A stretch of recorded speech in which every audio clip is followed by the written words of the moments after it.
Let's do the damn thing. Oh, you know what time it is. It's time to take it to the Birdland. It's about to go down. Hope you all ready. Yeah, let's go. Come and roll with me to the Birdland. Friends got to giving you the word, man. Any other BS is absurd, man. Sports talking, they give it to you firsthand. They can talk Terps, they can talk O's. Yeah, they both lit. That's how it goes. Baltimore squad, Ravens and Poe. Better tune in, here gonna show. Birdland, Birdland, Birdland. BS. Birdland, Birdland, Birdland. BS.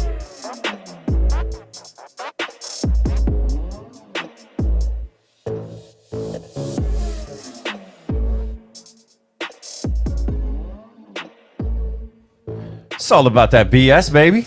What's up, BSers? What's up, peeps?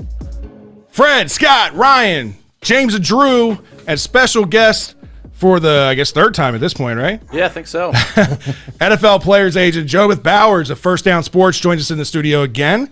Talk all things Baltimore sports.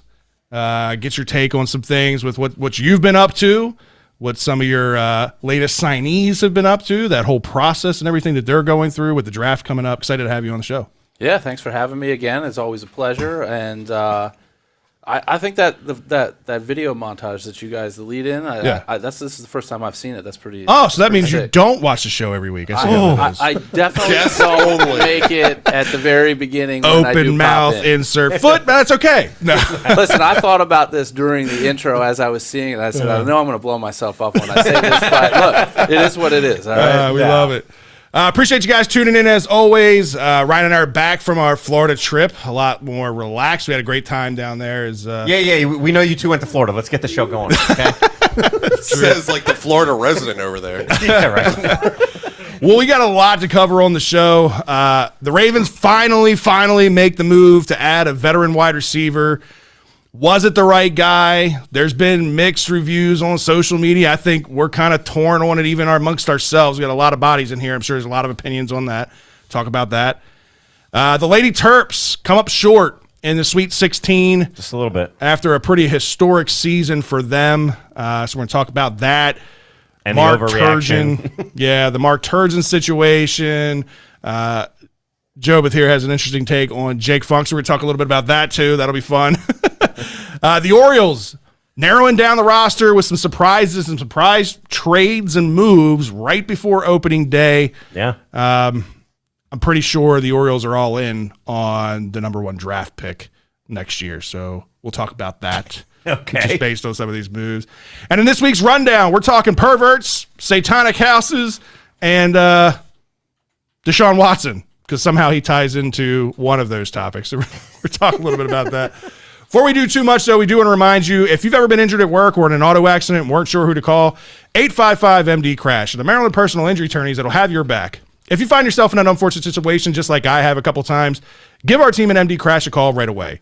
We all know the cost of medical bills, lost wages, pain and suffering. That shit all adds up quickly and potentially could put you in a bad financial place.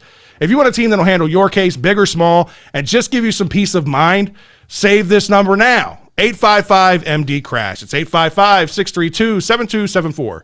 Be sure to follow them on Facebook for some fun giveaways, hopefully to some local games down at the yard. We'll see.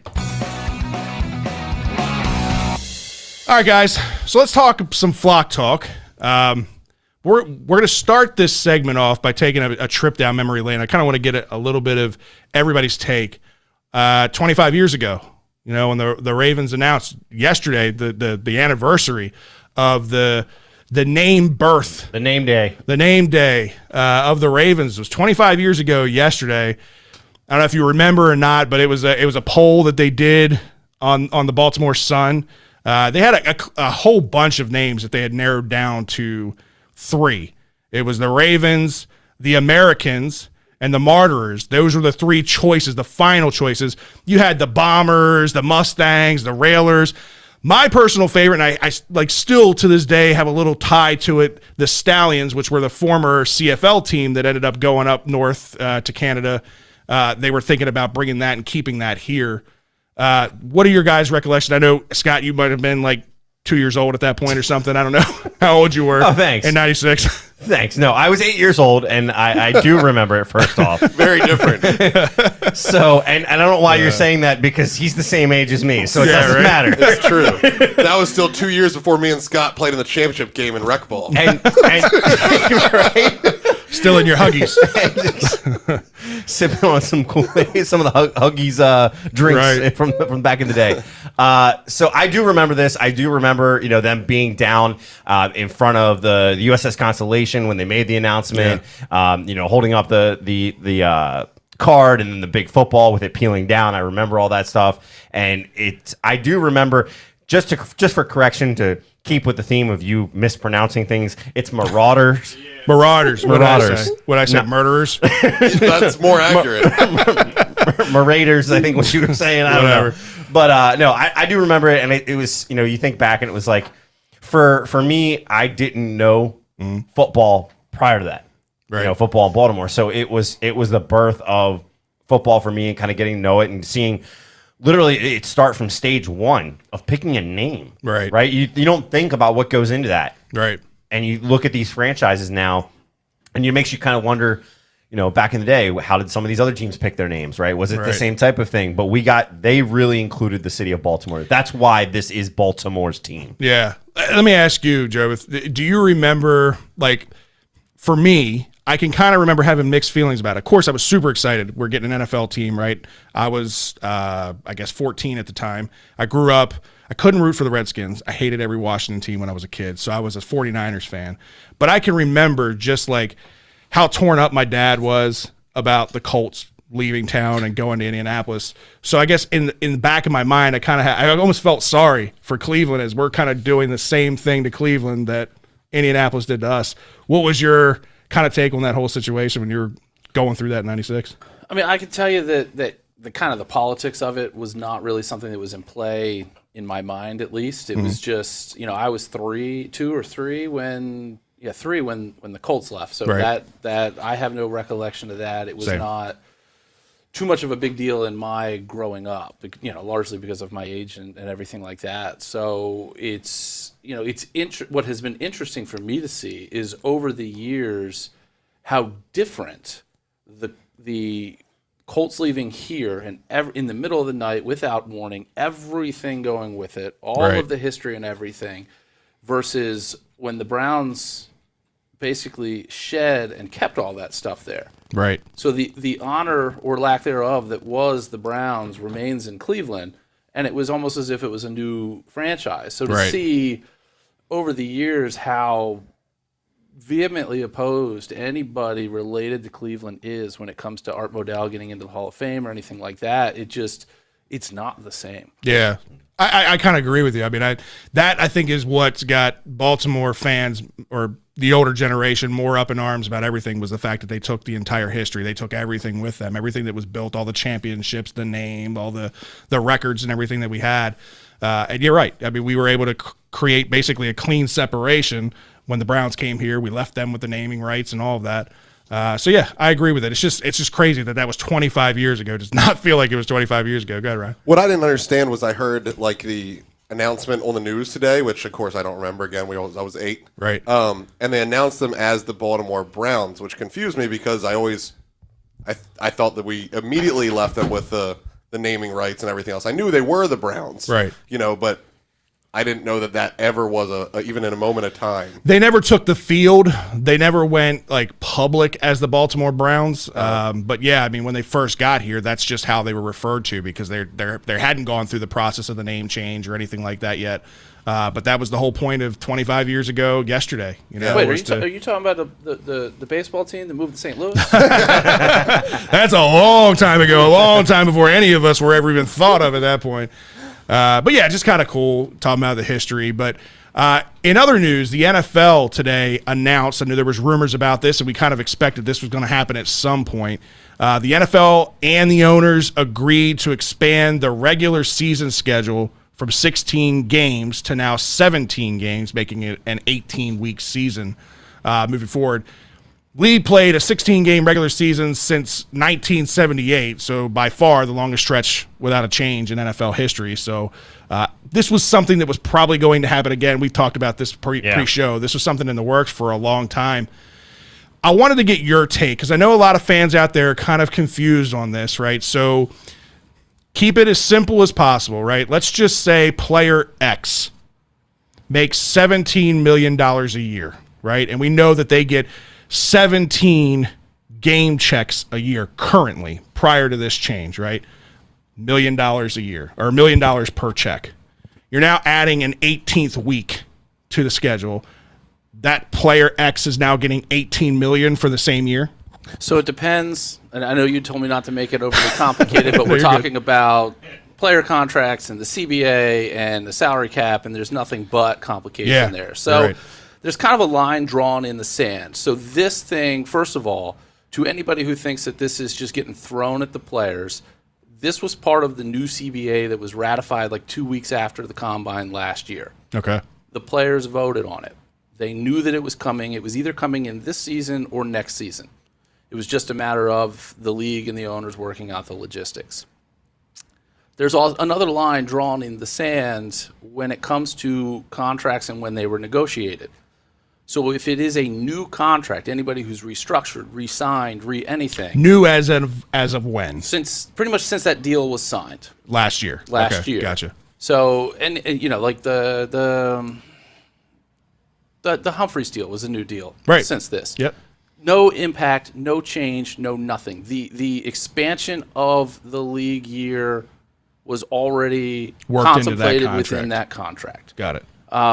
Anybody that is making a league minimum contract, no impact whatsoever, because the league minimum salaries went up at least $100,000, depending on also contemplating that and just inflation in general. So, and you've seen all of this stuff where guys are getting cut and then getting re-signed, some by the same teams, all this other stuff. There probably aren't a ton of players left. But if you had a guy that had, let's say he's on year 3 of a 5 or 6 year deal, so it obviously would have been signed before the new CBA. So Lamar. That's a rookie deal. It's a rookie deal, a whole other different word.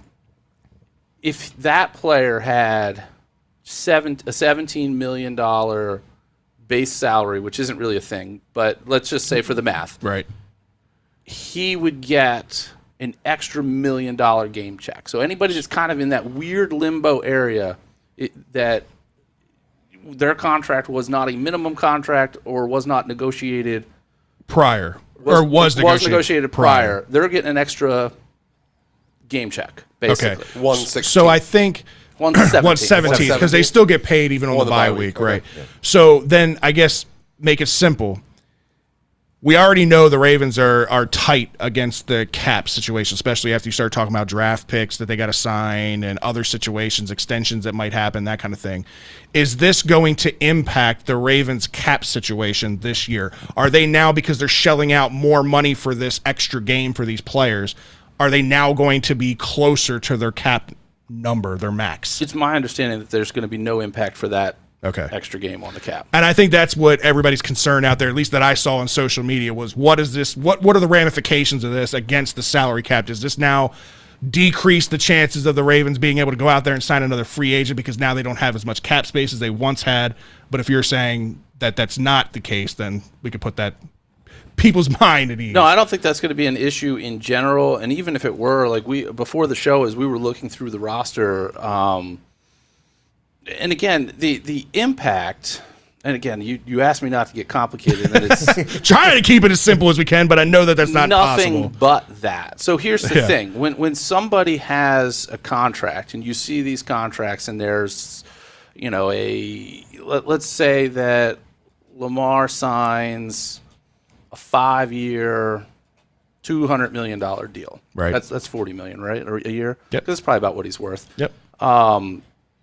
And he's welcome to call me if he doesn't have an agent yet. Because last I checked, he didn't. But he's going to end up out of that money, and I'm going to try to make this as simple as possible, where 50 or 60 or 80 million of that is going to be an upfront signing bonus. That is not part of what's getting cut up through the game check. Right. So basically, within the contract, there's that upfront signing bonus number. Yep. different incentives that are in a lot of contracts, and then you have what's called the base salary, what we call the paragraph 5 salary. That salary there is what got split up into 17 game checks. Okay. And will now pop in another 18th. So even a guy that might, account for $17 million on the cap this year, his base salary might only be $2 million. Right. So really, an extra game check for him might only be $150,000. Right. So you're saying basically, if there is a impact on the cap, it's going to be pretty minimal. It will be pretty minimal. Okay. All right. Well, that's good to know because, like I said, I think that's the biggest concern with many. I mean, I fans tell you out what, there. there's gonna be a fight for where those games are held because Right. if I'm a player, even though it's an extra game check, I want it in a state with no income tax. Right. I want it in a Florida or a Texas where there's no state Of income course. tax. And you would going want that there. for all 17 weeks, I know, all 16 yeah, but- games. Well, for the Ravens particular, they're going to end up being at home. They're going to be at M&T Bank for this game. They're going to play the Rams to close out the year this season. So we'll see another round 2 of the Marcus Peters and the Jalen Ramsey duel. That was fun the first week or last time that they played.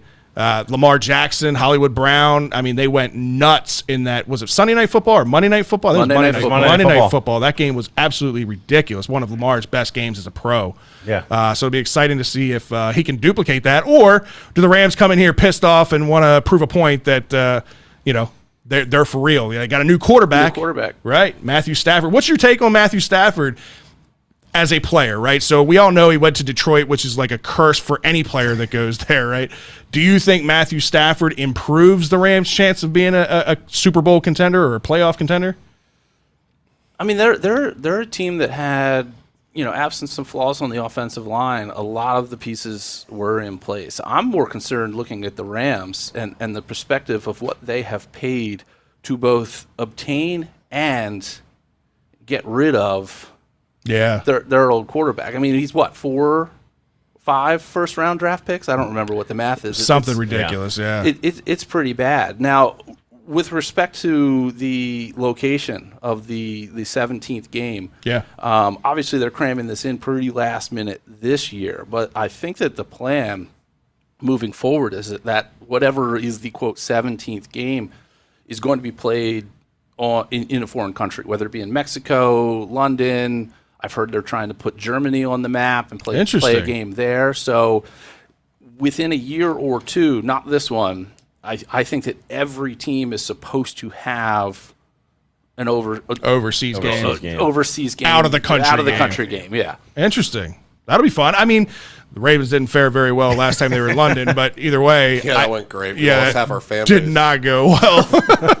But I like that though. I like to see them, playing in different arenas and seeing how different fans interact around the game. Because I mean, it's a completely different game for them. Well, I think it was Steve Severs. Correct me if I'm wrong, Ryan. That chimed in, and Ryan I know commented back to him that he said, what are the chances that 17th game gets played at like a neutral site? Not necessarily out of the country, but he said like it's Washington versus the Ravens at the Naval Academy, something like that. And that I think there is cause for that. That ticket becomes a premium. Speaking of the Naval Academy, did you guys see their practice field? I saw pictures of it the other day for the first time. Drew's the one that actually posted it to us. Yeah. That is unreal. Have you ever seen that? It's literally right there on the water. You got sailboats in the back. It's a really cool looking setup they got going on there. Yeah, where did you find that, by the way? Probably just somewhere on Facebook. Yeah. On Facebook. Steven Severs was talking about a preseason game, but same idea. I just don't know if the Naval Academy is big enough to hold that. Because if you had those two teams playing there, you're talking about an awful lot of fan base. No, but here's the deal, right? The NFL is going to want to capitalize and make as much money and revenue as they can, so they're going to want to sell as many seats as they can. That's why sometimes it's huge not stadiums overseas.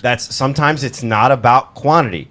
You can, if in that situation, because it's a beltway game, it's a beltway battle. You put them in the center point there in Annapolis. Yeah, it's like the Field of Dreams tickets, right? It becomes a premium. It becomes a premium ticket. I get that, but you got to think bigger picture, right? The NFL is trying to expand. They're trying to be a worldwide business, not just a North America business, right? So eventually, they want to have teams in other countries. So this is a good way to test those markets. Oh no, I was just saying. I was referencing the Annapolis thing specifically. Yeah. Like if you're going to do that, they could do it, and your tickets are going to be at a premium, and people are still going to pay it. Right now, I think it's required. The way it was written was you have to play an overseas game or out-of-country game within 3 years. So basically, 8 teams every year will be playing one as of now. But eventually, they're probably going to move to all 17. Right. That's what you're saying, games. yeah. Right. All right, so let's talk roster, right? Let's talk wide receiver because it's the topic that everybody's been wanting for us to go out and sign a big name. Oh, see, why don't we start with the one going out the door? All right, let's start there. Your guy, Willie Snead. Yep, no longer a Raven. No, he a Raider. He's with John Gruden. Maybe he's the one that needs to buy that house. We'll talk about that house later. We'll talk about that house later. That's the team. That's the only team he could have been a number 1 wide receiver on, I think. Maybe that was Willie Snead's house. Maybe that makes sense. There you go. He decorated it before he left. We'll talk about that one later. Now, so Willie Snead ends up signing a vet minimum deal. I think this is kind of the eye-opening portion of this is that I don't know how much interest the Ravens had in bringing Willie Snead back to begin with, so it might have just been a mutual agreement to part ways, right? But he signs a 1-year deal, vet minimum for $1.127 million, right? Pairs back up with John Brown, who just signed a deal in Vegas, so they've obviously worked together as wide receivers in the past. He did compare the Raiders' offense to what they had out in New Orleans. Right. So, and obviously he had a decent start to his career out there in New Orleans, fit in there well. I don't know. I'm kind of torn on this because I liked Willie Snead. I thought that he was a move the chain kind of guy, but I also knew that this wide receiver core needed to get better, right? And they're not going to cut one of the rookie receivers that they haven't even put out on the field right yet. We don't even know what we have in Duvernay and Prochet or anything like that. Miles Boykin was the one guy that I'm kind of like, when's the towel get thrown in on him? He's still under a rookie deal though, right? And then I think Willie Snead kind of made that go away on his own because he was probably the one that said with the Ravens, like, listen, based on just some of his comments, I'm looking to be more involved in an offense somewhere. And it proves so because he took a vet minimum deal to go somewhere he feels like he might be more involved in the offense. I think he's looking to go somewhere to make an impact first off, right? And I think part of that is he knows in this offense he was not necessarily given the chance. He's been vocal about it, that his numbers were just not making the best out of the opportunities he was given. And I think maybe, and correct me if I'm wrong, Joe, but I think maybe, that was a conversation him and his agent. If that's a situation where he's not getting a lot of calls, right, for money that he's looking for or whatever it may be, it starts to become, okay, I look at this as a prove it type deal, right? 100%. It's exactly what it is. It's a 1-year deal, but he basically said, I want to go somewhere where I feel I can win and that wants me, right? It's a two-way street. So maybe, I don't know what else he was offered. Because it wasn't like there was this whole thing on Twitter of, oh, he went to this team and he went to visit this place and he went to visit this place. All we heard was Willie Snead signs with the Raiders. Right. That was it. I don't know how many suitors he had, but I think you brought up a good point as far as it being a prove it type deal. I think he wanted to go somewhere just like we all expected a lot of players to do, sign these low dollar 1-year deals, get into the best opportunity for yourself to prove yourself, and then next year when the cap number goes up, cash in somewhere bigger. Am I right on that? Or so there's definitely a lot more of that this year because of the veteran guys and the cap going down, and it's a game of musical chairs. There's 182 and a half seats, and there's butts in most of those seats already. So you're seeing guys take these low deals. What I don't understand I get it, the way that this offense has run and the way that historically the Ravens have not particularly thrived in developing or allowing wide receivers to really thrive. Right. But you go from a team where, what is your complaint? That they run a lot and most of the receiving yards go to tight ends, and then you go sign with a team whose top receiver was a tight end. Well, I agree with that, but I think the Ravens drew the line in the sand when they drafted Devin Duvernay. I think Devin Duvernay from day one was the plan to replace Willie Snead from the day that they drafted him. And I think the Ravens, when the contract ended, decided we're going to go ahead and go with our draft pick, right? And let you go out there and test the market. If he doesn't get an offer that he's happy with, maybe we entertain bringing you back, but we're moving forward with a Devin Duvernay type thing. Just because he did show flashes when he was out on the field, and I think the downside to Willie, as much as I liked him, he's pigeonholed to being a slot receiver. He's not an outside guy. He's just not built that way. He's not physical enough. He doesn't have the speed enough to be an outside X receiver. He is a slot guy, and that is what we drafted Duvernay to be. So I think his future was always going to be somewhere else after this year. Just my opinion. Yeah, and ultimately the good teams, the teams that are in the top year in and year out, give or take, an exception here and there, they know how to roll over their rosters. And you saw they did it with Ingram. They drafted Dobbins. He's the next guy that's going to be the guy. Right. Ingram went from, hey, I'm getting a bunch of touches to, hey, I'm getting some to, hey, I'm a healthy scratch by the end of the year. And now he's in Houston. Right. Yeah. So it's kind of a natural progression. And it's, as fans, with free agency and everything like that, which has been in most of our lifetimes, the ability, we don't have anymore in the NFL the Johnny Unitas, who also did go and play for the Chargers at the end of his career, or the Cal Ripken Juniors, or the Ray Lewis. Right, the Ray Lewis. Reed. It's more of, the hey, I'm going to go get a couple more bags of cash on my way out the door here. And even Ed got some bags of cash somewhere else. Yeah. And, so it's difficult because we see these players day in and day out during the season. We feel, attached to them, and then they're gone. Right. Yeah. So I was going to say, so I want to take a second because, last week you guys weren't here, and I'm really interested to kind of get your take on where things went. Because when Drew and I and James were here last week, we were talking about, some of the signings that had happened. We saw Juju not happen. We saw that there were talks about Kenny Galladay, and they just didn't pan out. And then, we turn around and we bring in Sammy Watkins for talks and coming down to the facility and everything. And then he winds up leaving without a contract. Well, that kind of changed when you guys kind of got back. Yeah. So first of all, what was your take, initial thoughts, not spoiling, what actually happened? Yeah. What was your initial thought, each of you, on bringing in Sammy Watkins? Well, none of the three, Juju, T.Y. Hilton, or Sammy Watkins, moved the needle a whole lot for me. None of them did. And not that Juju or T.Y. weren't good players. The money that they were demanding, T.Y. ends up getting a $10 million deal on a one-year deal. I think Juju ended up getting close to the same, or like nine. I think it was $9 million. No, it was $8 because we offered him $9. So okay, that was what it was. Whatever it was. I just didn't think their impact here justified that money, in my opinion. None of them, even Sammy Watkins. I didn't know what the contract offer was going to be with them because they hadn't talked about that yet. So none of them moved the needle. But the thing with me was removing Willie Snead doesn't make the Ravens doesn't mean the Ravens have a better wide receiver core, right? So you have to bring in somebody. You have to have a plan. And I thought of the three, Sammy Watkins made the most sense because I think he's the more versatile of the three in the sense that, yes, he's very similar. He can play in the slot and all that too, but he can also play outside. He's got the familiarity with Greg Roman. He had 2 years with him up in Buffalo under Kyle Orton and Tyrod Taylor. How'd that work out? He did pretty good. He had 1,000 yards receiving 1 year under Greg Roman with 60 catches. You know what I mean? So that means his average yard per catch was like 17 and a half. So he had a good season under Greg Roman.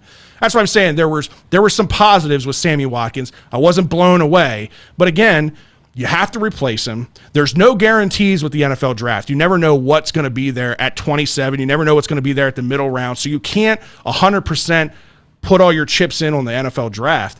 So I thought bringing one of those vet wide receivers in made sense, but I wasn't blown away by any of them. Okay, Ryan, what was your initial? I had almost no interest in T.Y. whatsoever.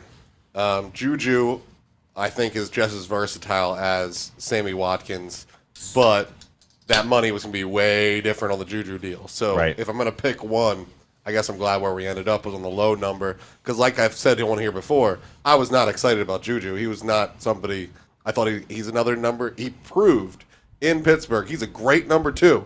When he's got somebody taking that number 1 coverage, he did great.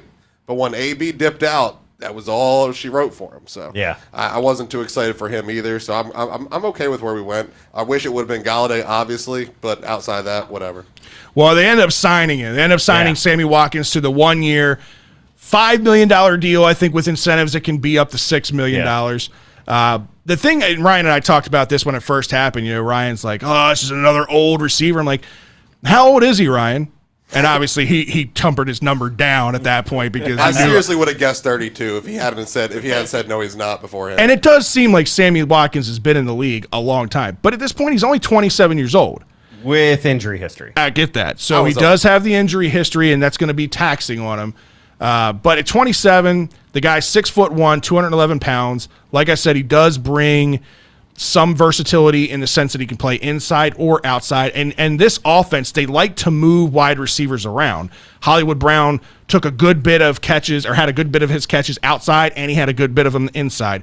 So I think versatility is a plus for this offense. He's definitely versatile. The knock that I have on him is that the majority of his success, from what I've found, the majority of his success comes in the slot. And he was in the slot at KC last year. Mm-hmm. Numbers wind up panning out to be very similar, and we talked about this last week. Numbers wind up being very similar to Willie Snead's numbers last year, right? And you paid $6 million for Willie Snead, and Watkins got $9 million. So no, Watkins got $6 million. Last year, Watkins was on a $9 million deal. That was my worry. After the deal happened, and I saw the numbers, I kind of went, okay, I'm okay with this deal. I'm not thrilled about it. I don't absolutely hate it like I originally thought I did, because I thought he was going to get, a decent amount of money, because I thought they were looking to sign him for a 2 or 3 year deal. Right. But he signs the 1 year at 5 with $1 million incentives, and I think it works out for what we need. And it replaces Willie Snead with more versatility, to your point. Willie was burnt out, in my opinion. Like even if they are the exact same player, this is an upgrade. Because Willie was done being here. So if it's the same player, great. And it's hard, and Joe, but I want your opinion on this too. It's hard to compare numbers because you're comparing 2 totally different offenses, right? And Sammy Watkins' impact in the Ravens offense is going to be different than it was in Kansas City. And Willie Snead would be different in Kansas City's offense than it would be in Baltimore. But when his numbers are, my point with that was when his numbers are the same in a very heavy passing game. Yeah. He has the same number. But he also has many more superstars around him. You're talking about the number 1 tight end in the league in Travis Kelce. You've got 2 burners in Tyreek Hill and Mecole Hardman. You've got weapons around him outside it. Sammy Watkins is 4 in that offense. Here, he becomes 1, 2, maybe. I don't even think he's 3. He's 1, 2. He's 1 or 2, depending upon the formation. Which is sad, because it's going to be easy to know who they're going to cover, which then you're hoping it opens up for everybody else. What's your opinion on Sammy Watkins? So here's the one thing that you're never going to see on a stat line. And if you either subscribe to this, or if you are a Ravens season ticket holder, you might not even know it, but you get it for free. It's something called NFL Game Pass. Yeah. NFL Game Pass has all of the games, and what it has on there is something called, I think in there it's called the coach's film or something like that. Right. What it is the all 22. It's a bird's eye view where you can see every player on the field. Yep. What Lamar needs, what this offense needs, what Sammy Watkins brings to the table is he gets open. That's so. Okay. That point. Why have soldiers when they can't get open? So okay.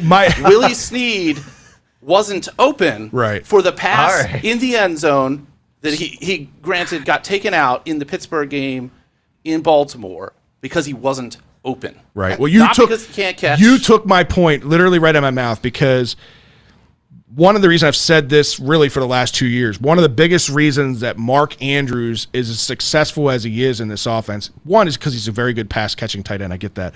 But what makes him successful with Lamar is that backyard, freelance. When the play breaks down, he comes back to Lamar. He finds open space. None of the other wide receivers on this team were doing that. He was the only guy that did that, and then Lamar trusted in him, and Lamar looked for him. That's what Sammy Watkins provided in Kansas City's offense, is when the play would break down, he would find open space. So another factor that you got to factor into it is Troy brings up, how is Sammy's blocking game? And I think he developed a little bit from what I've heard in KC, but I think this is going to be a test for him, right? This is going to be the most blocking if they keep with the scheme that they've been on. This is going to be the most blocking he's ever had to do. Yeah, I mean, that's obviously a big part of any wide receiver's role. But listen, how much blocking does Hollywood Brown do at 110 pounds or whatever he is? He doesn't block for shit. So there are ways for him to be effective without being the greatest blocker. But he's 6'1" and 211 pounds. He's bigger than you might think. Because he's fast, he gives you that illusion that he's like this small little burner guy. 211 pounds, he's a big dude. I can see him being a red zone threat because he's going to be able to go up and get the ball like Boykin can't. Yeah, I don't know. He hasn't been a great red zone target throughout his career, but in this offense, he could be. I mean, because let's face it, the only guy that really should be a big red zone target that isn't is Miles Boykin, and he's been terrible so far. So my brain won't let it sleep. I need clarification. How is he not number 3? Who's behind him, Andrews or Marquise Brown? What's that? He's Hollywood? 1 and 2 with Hollywood. Him and Hollywood are going to rotate between 1 and 2. Receiver. I mean, he's a Oh, we tight were end. talking. I know what your point is. Yeah, in my head, we were talking about all the weapons. You were talking about City. reception. Okay. So Kelsey I'm was just talking included. about on the depth chart as far as the wide receivers. Got you. go. So my head was including Kelsey, and therefore I was like, how is he going to be ahead of Andrews and Brown? My head couldn't leave it Yeah. alone. No. Sorry about that. So, I mean, listen, again, is it the Allen Robinsons of the world? No. Is it the Kenny Gallaudays of the world? No. Was it necessary? Yes. You had to replace the loss of Willie Snead. And again, we've talked about this, and I'm going to get more in depth with it as we get closer to the draft, so probably next week. There are some really good wide receivers in this draft, early and even in the mid rounds, that I have my eyes on, that I'm hoping the Ravens pull the card on, but you just never know how that draft's going to go. And don't rule out a trade either, right? Eric DeCosta has pulled out some crazy stuff, and we know the Orlando Brown situation. Not saying it's going to be a player-for-player type deal, but, I mean, if somebody really needs some help blocking on the line that can go right side or left side, we hold the card. He's a left tackle. We hold the... He can say that, but if he's going somewhere in a trade, he's going to play wherever he's going. He's on his rookie deal. He doesn't have that authority in his... I am drawing a blank. Who's the wide receiver down in Miami?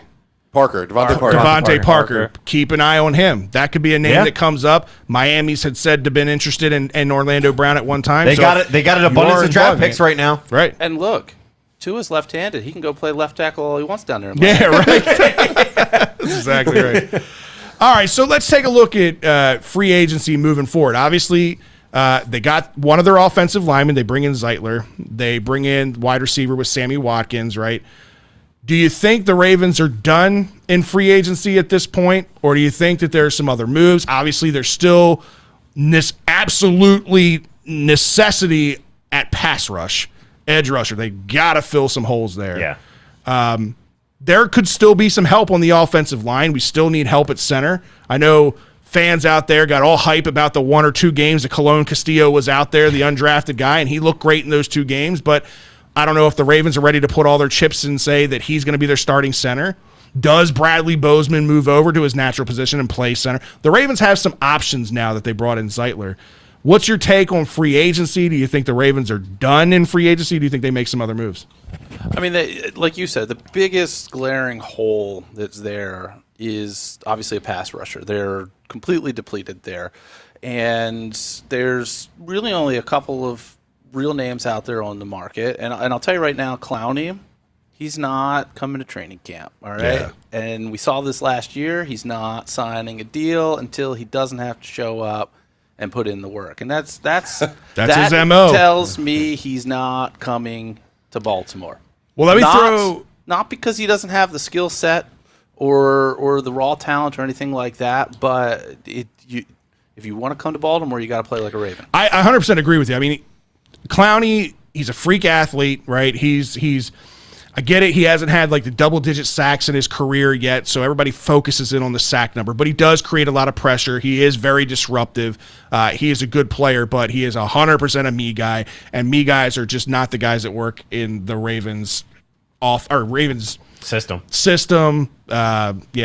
Historically, it's never worked out. But there's other couple guys that are out there still. Melvin Ingram, 31, has had some knee injuries recently, but was very productive prior to that. Was in the top 10 as far as sacks goes for like the last 4 years. Same thing, Justin Houston. Houston, a year older, 32. Now, he is the opposite. From everything I've heard, Justin Houston is the opposite of Jadeveon Clowney. He is the hard hat kind of guy, gets in, works well.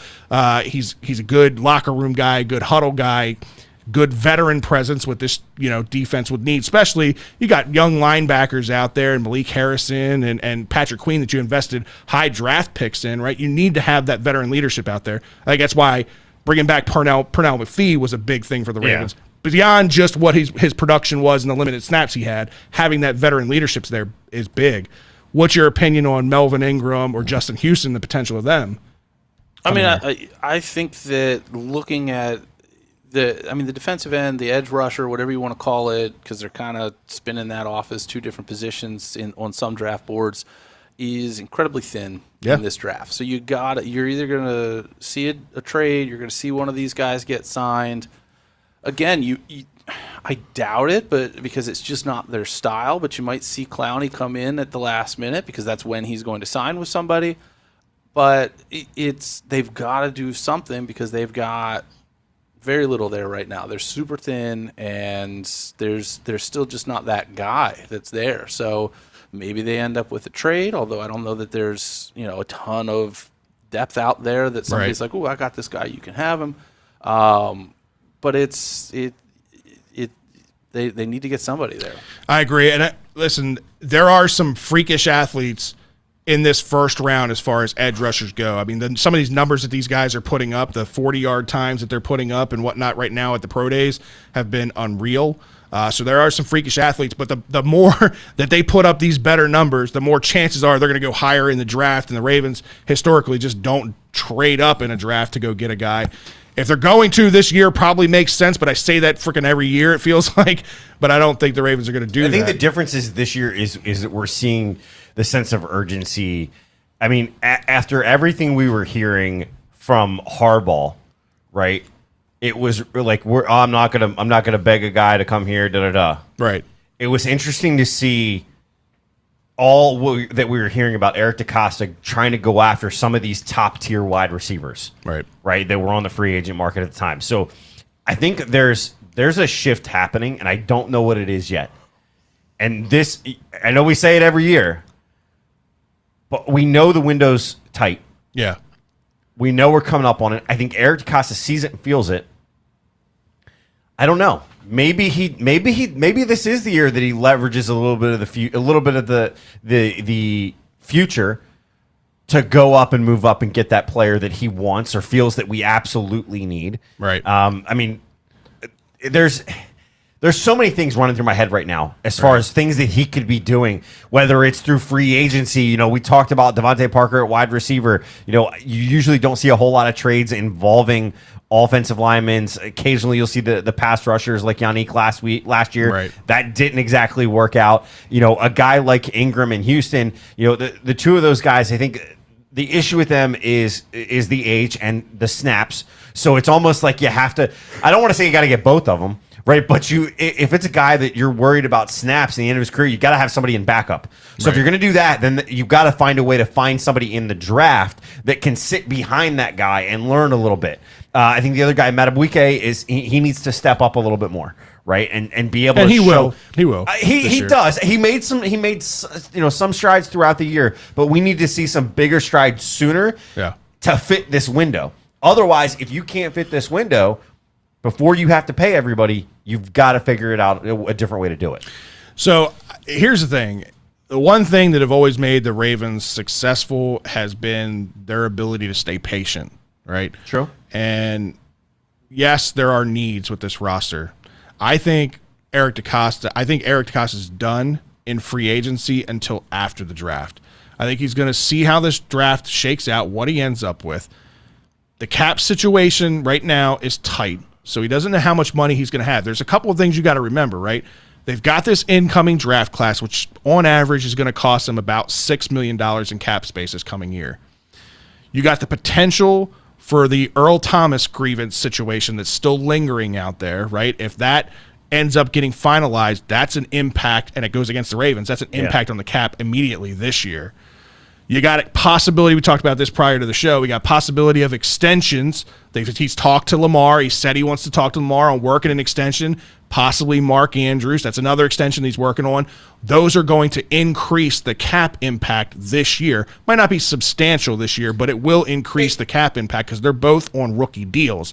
So if they're going to be signing a big deal, a long-term extension, it's going to impact the cap this year. Well, but no, yeah, but it could also, you're the expert here, you know, that could impact the cap in a positive way because they could defer some of the money that's owed this year, correct? Or can they not defer rookie deal contracts?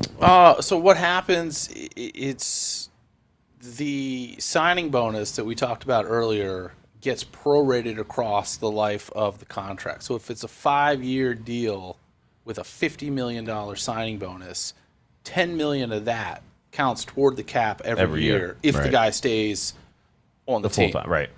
And then you've got the underlying salary. So if they structured something, I mean, here's the thing, Lamar's, I'd have to look it up, but I think Lamar's only making like 5 or 6 this year. Yeah, it's something like that, yeah. So if you were to give him a deal where it's, hey, we're going to throw you a bunch of money and string it out because of this year in particular and the cap number going down, which it hasn't done pretty much since the beginning of a salary cap time. Right. And in pace, it was supposed to be probably more like 210, 215 had the world not fallen apart.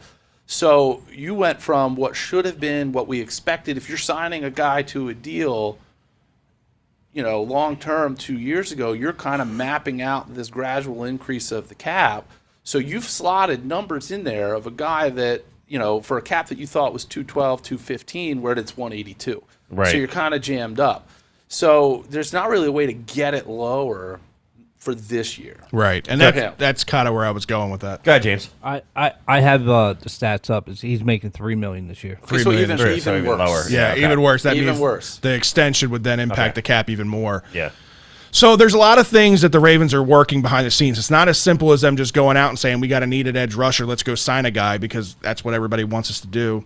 They've got to take all these things in consideration. The Earl Thomas situation is fluid still. We don't know when that's going to, be finalized. That could be at some point this year. That could be after this year. We just don't know what's going to happen with that. And I think, to your point, they whatever they're doing, they need to account for that. Right. Right, and they need to account and assume that. And then if it winds up falling in our favor, like, I've heard some rumors that there are some people that think it's gonna fall in our favor because of the and it probably will. Right, but you need to assume it won't. Assume for the worst, hope for the best kind of thing. Right. And if it does, then they've got a little bit more to work with. But we have, to your point, we have no clue when this is going to get resolved. Right, and that's why I think the Ravens are playing the patience game right now. Right, like the sexy names that are out there right now, pass rush. That's what everybody wants, but I don't think there's a whole bunch of teams out there running out to go sign them right now, because I think a lot of teams are in this same situation. Let's see how the draft shakes out.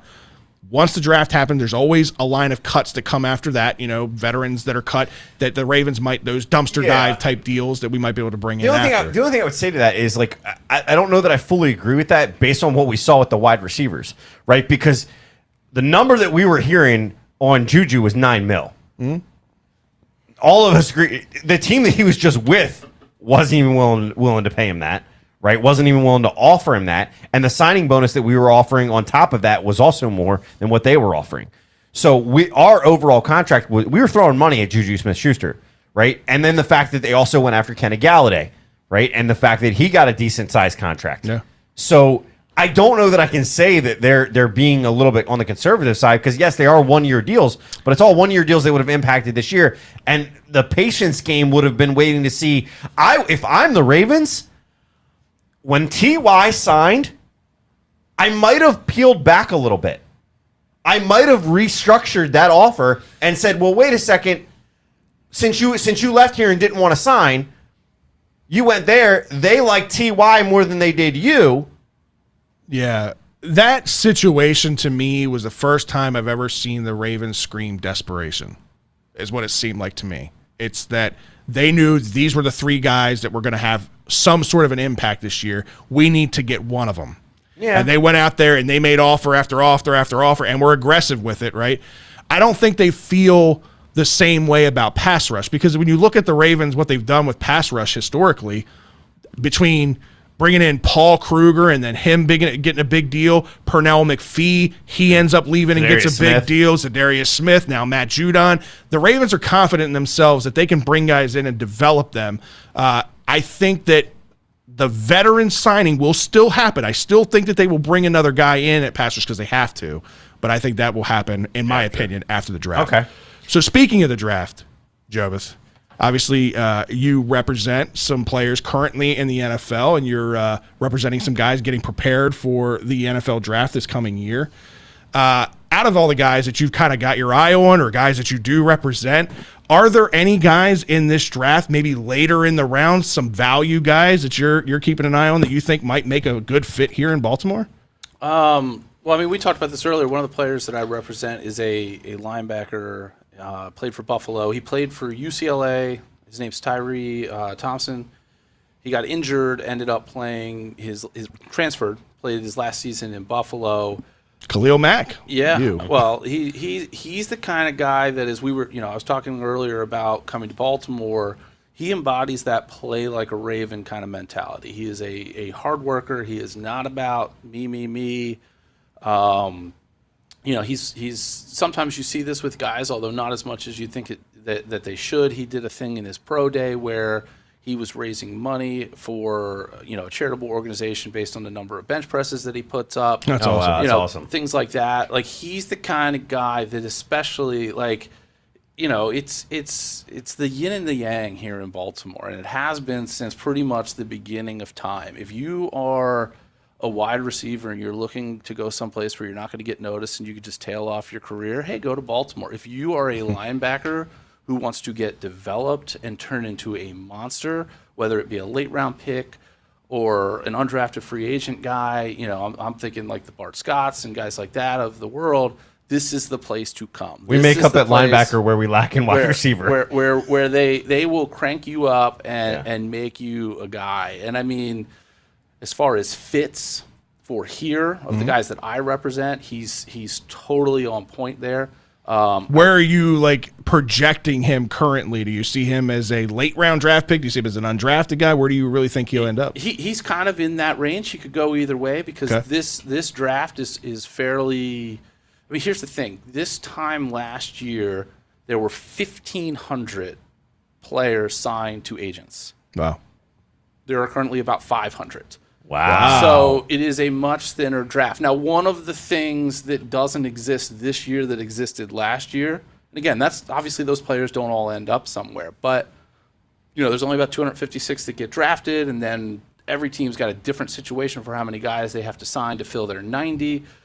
This year, we don't know if it's going to be a 90, if it's going to be an 80. We don't know, so we don't know what those numbers are yet. That's still kind of fluid, but there's also no brand new agents that are signing Johnny anybody, so those guys don't end up on that list. Right. That happens every year because the new agent exam got canceled last year, so there's typically about 50, 60 new agents every year that I'm not going to lie, I was once a new agent and I didn't know what I was doing. That you sign guys that just don't really have a shot, but they end up on the list. But also there were a lot of guys in college football that were given that extra year and stayed. There were a ton of guys that my partner and I were recruiting this year that stayed in school an extra year. Right. So all of that we're going to have a big log jam next year, a lot of guys there.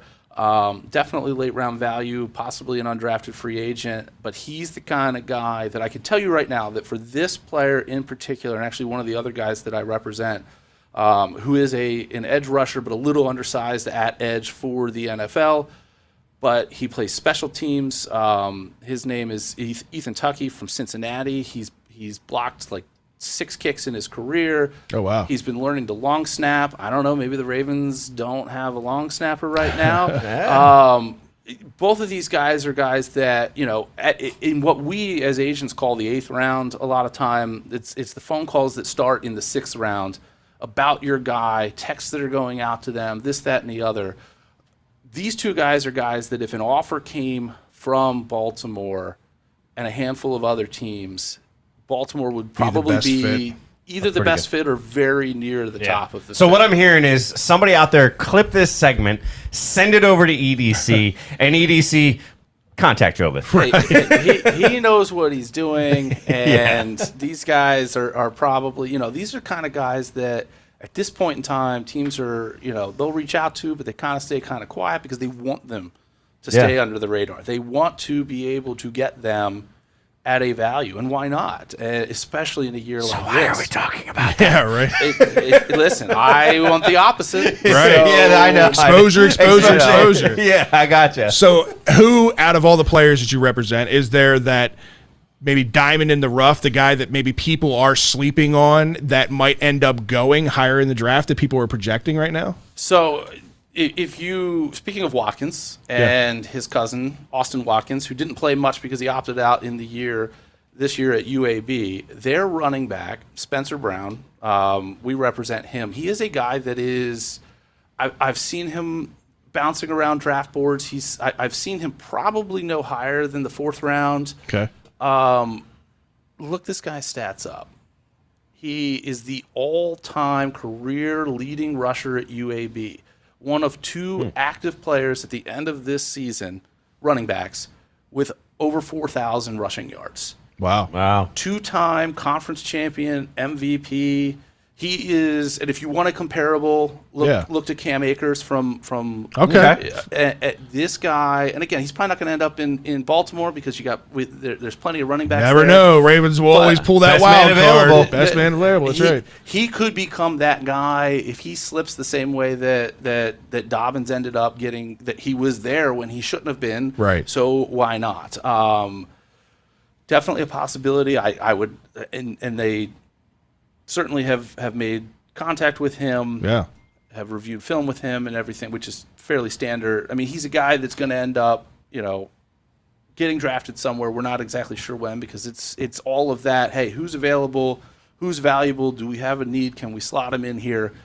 And he's still, in my opinion, a bit of a sleeper from. And again, don't get me wrong. Like you talk about how the weathermen and women are wrong all the time, and nobody gives them shit for it. Look at somebody's mock draft. All right. Like, you show me somebody that's got a perfect mock draft, here you go. Yeah, exactly. Whatever this is, you can have it, okay? Joe, drop that name one more time for people that want to look it up. So, people asking. Spencer Brown, and in this year's draft, you're going to want to make sure that you're looking at the running back from UAB, not the offensive lineman from Northern Iowa. Okay. So they're both Spencer Both Brown. named Spencer Brown, and I'm not going to call any teams out here, but we've gotten texts for the other Spencer Brown. I think the other Spencer Brown's agent's gotten texts about our guy.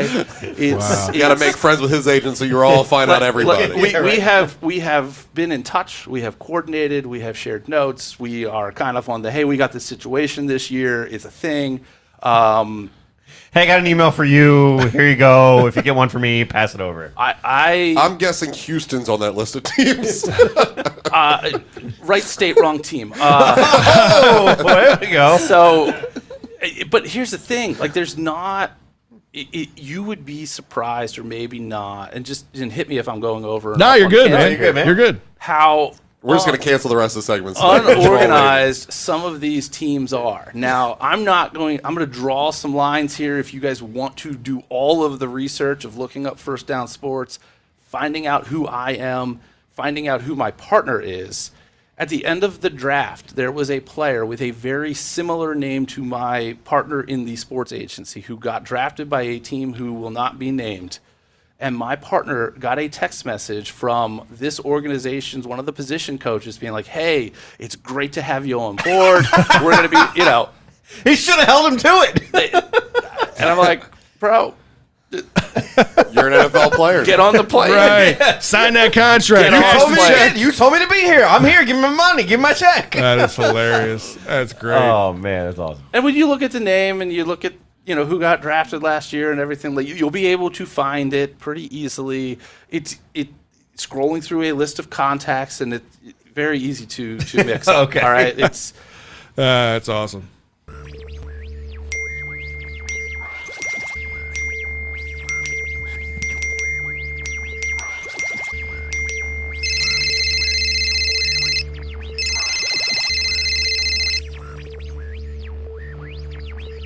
All right, Ryan, it's time for a social media shout out. Who's been out there in the chat room chatting it up? You are all honorary Hall of Fame members tonight. We only got 9 people that have left a comment. We got a lot more watching quietly. I tried to goad them out of the closet to start talking, but nobody wanted to.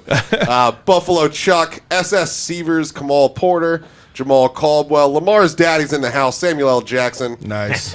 Joe Carlozo, Christy B. Hewitt, A.B. Nick, and Troy H. Any good comments out there, questions that people brought up? Or people were just talking about different options on the DN, saying we need to draft a wide receiver. You know, we've all been basically focused on the Ravens here, so it's all pretty much been covered as we've talked on. Gotcha. James had a question over there. Yeah, James.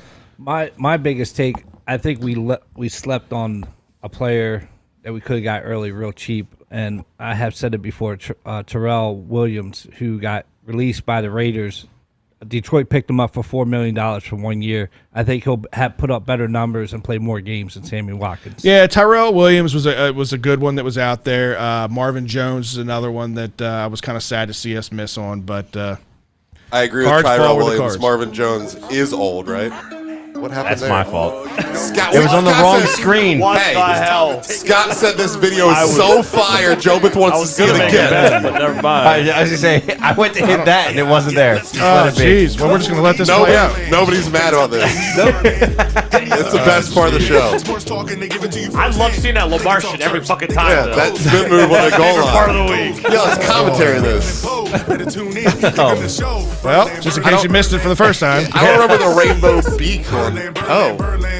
Bathroom If I knew you were going to hit that, I would have gotten the bathroom break in, Scott. Goddamn. Hey, Fred, We offered to you at the beginning of the show, all right? Fred, you should give a shout out on this guy. Yeah, right? Hey!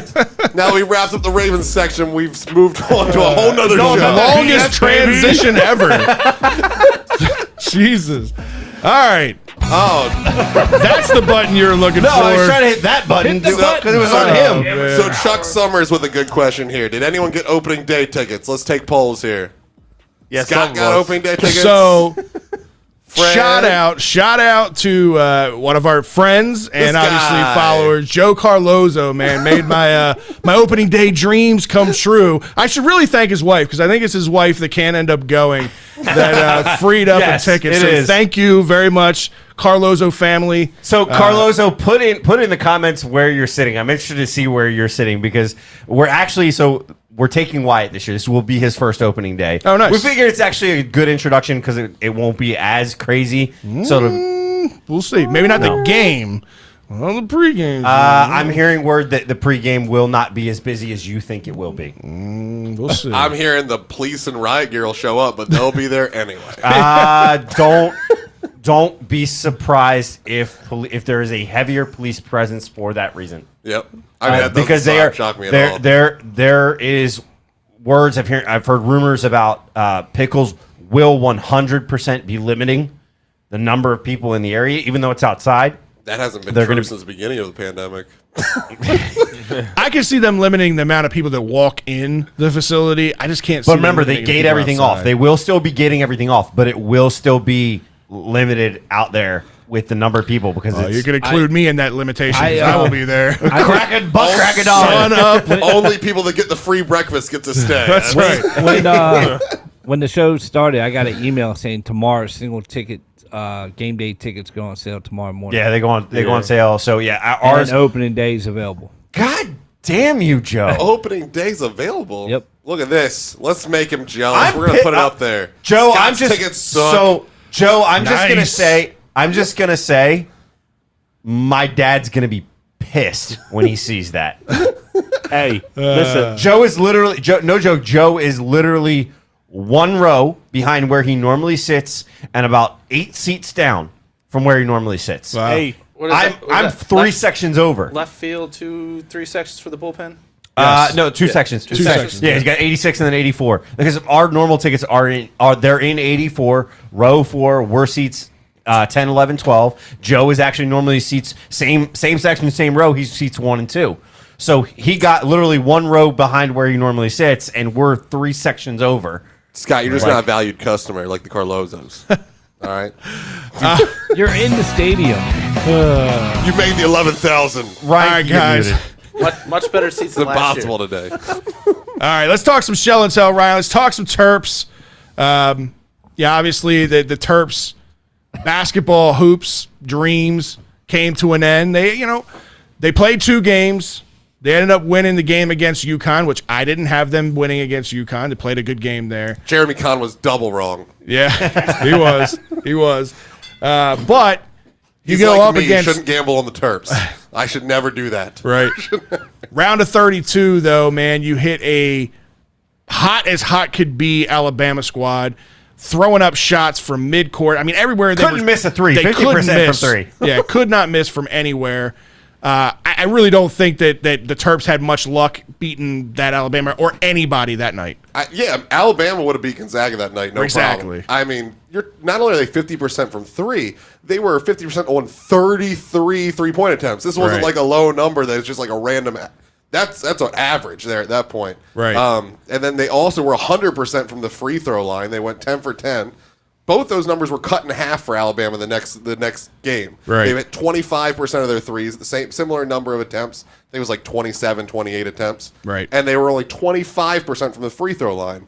You put those numbers against us, and we're right in it. I mean, we scored more points than we had scored pretty much all year. I think that was the highest amount of points we scored all year. Right. But you just couldn't keep up with somebody that can hit a 3 from anywhere in the gym and well defended. Yeah. And there were probably only 2 or 3 of those threes that was like a wide open look. Everybody else was right in your face. Yeah, but again, the Terps, one of the better defensive teams in the country, Could not slow it down. couldn't slow it down. So, listen, to me, even getting to the round of 32 was a successful season, in my opinion. I One don't win think in both tournaments. That's about what we were looking for. Yeah, I really, honestly, I didn't have a whole lot of expectations for this team to even make the tournament.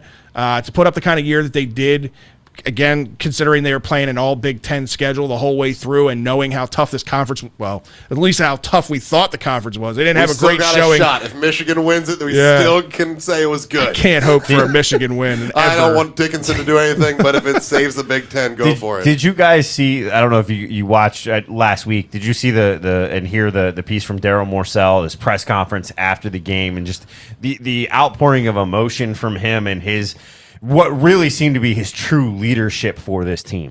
Yeah, I mean, this was his senior year, right? This was supposed to be his last goodbye, his last ride. As a from local Maryland. hometown kid, this is not how you wanted to do it. No, right, you're sure. But, because of COVID and because of the exception they made, he still does have a 1 year of potential eligibility. So let's talk about what this squad might look like next year.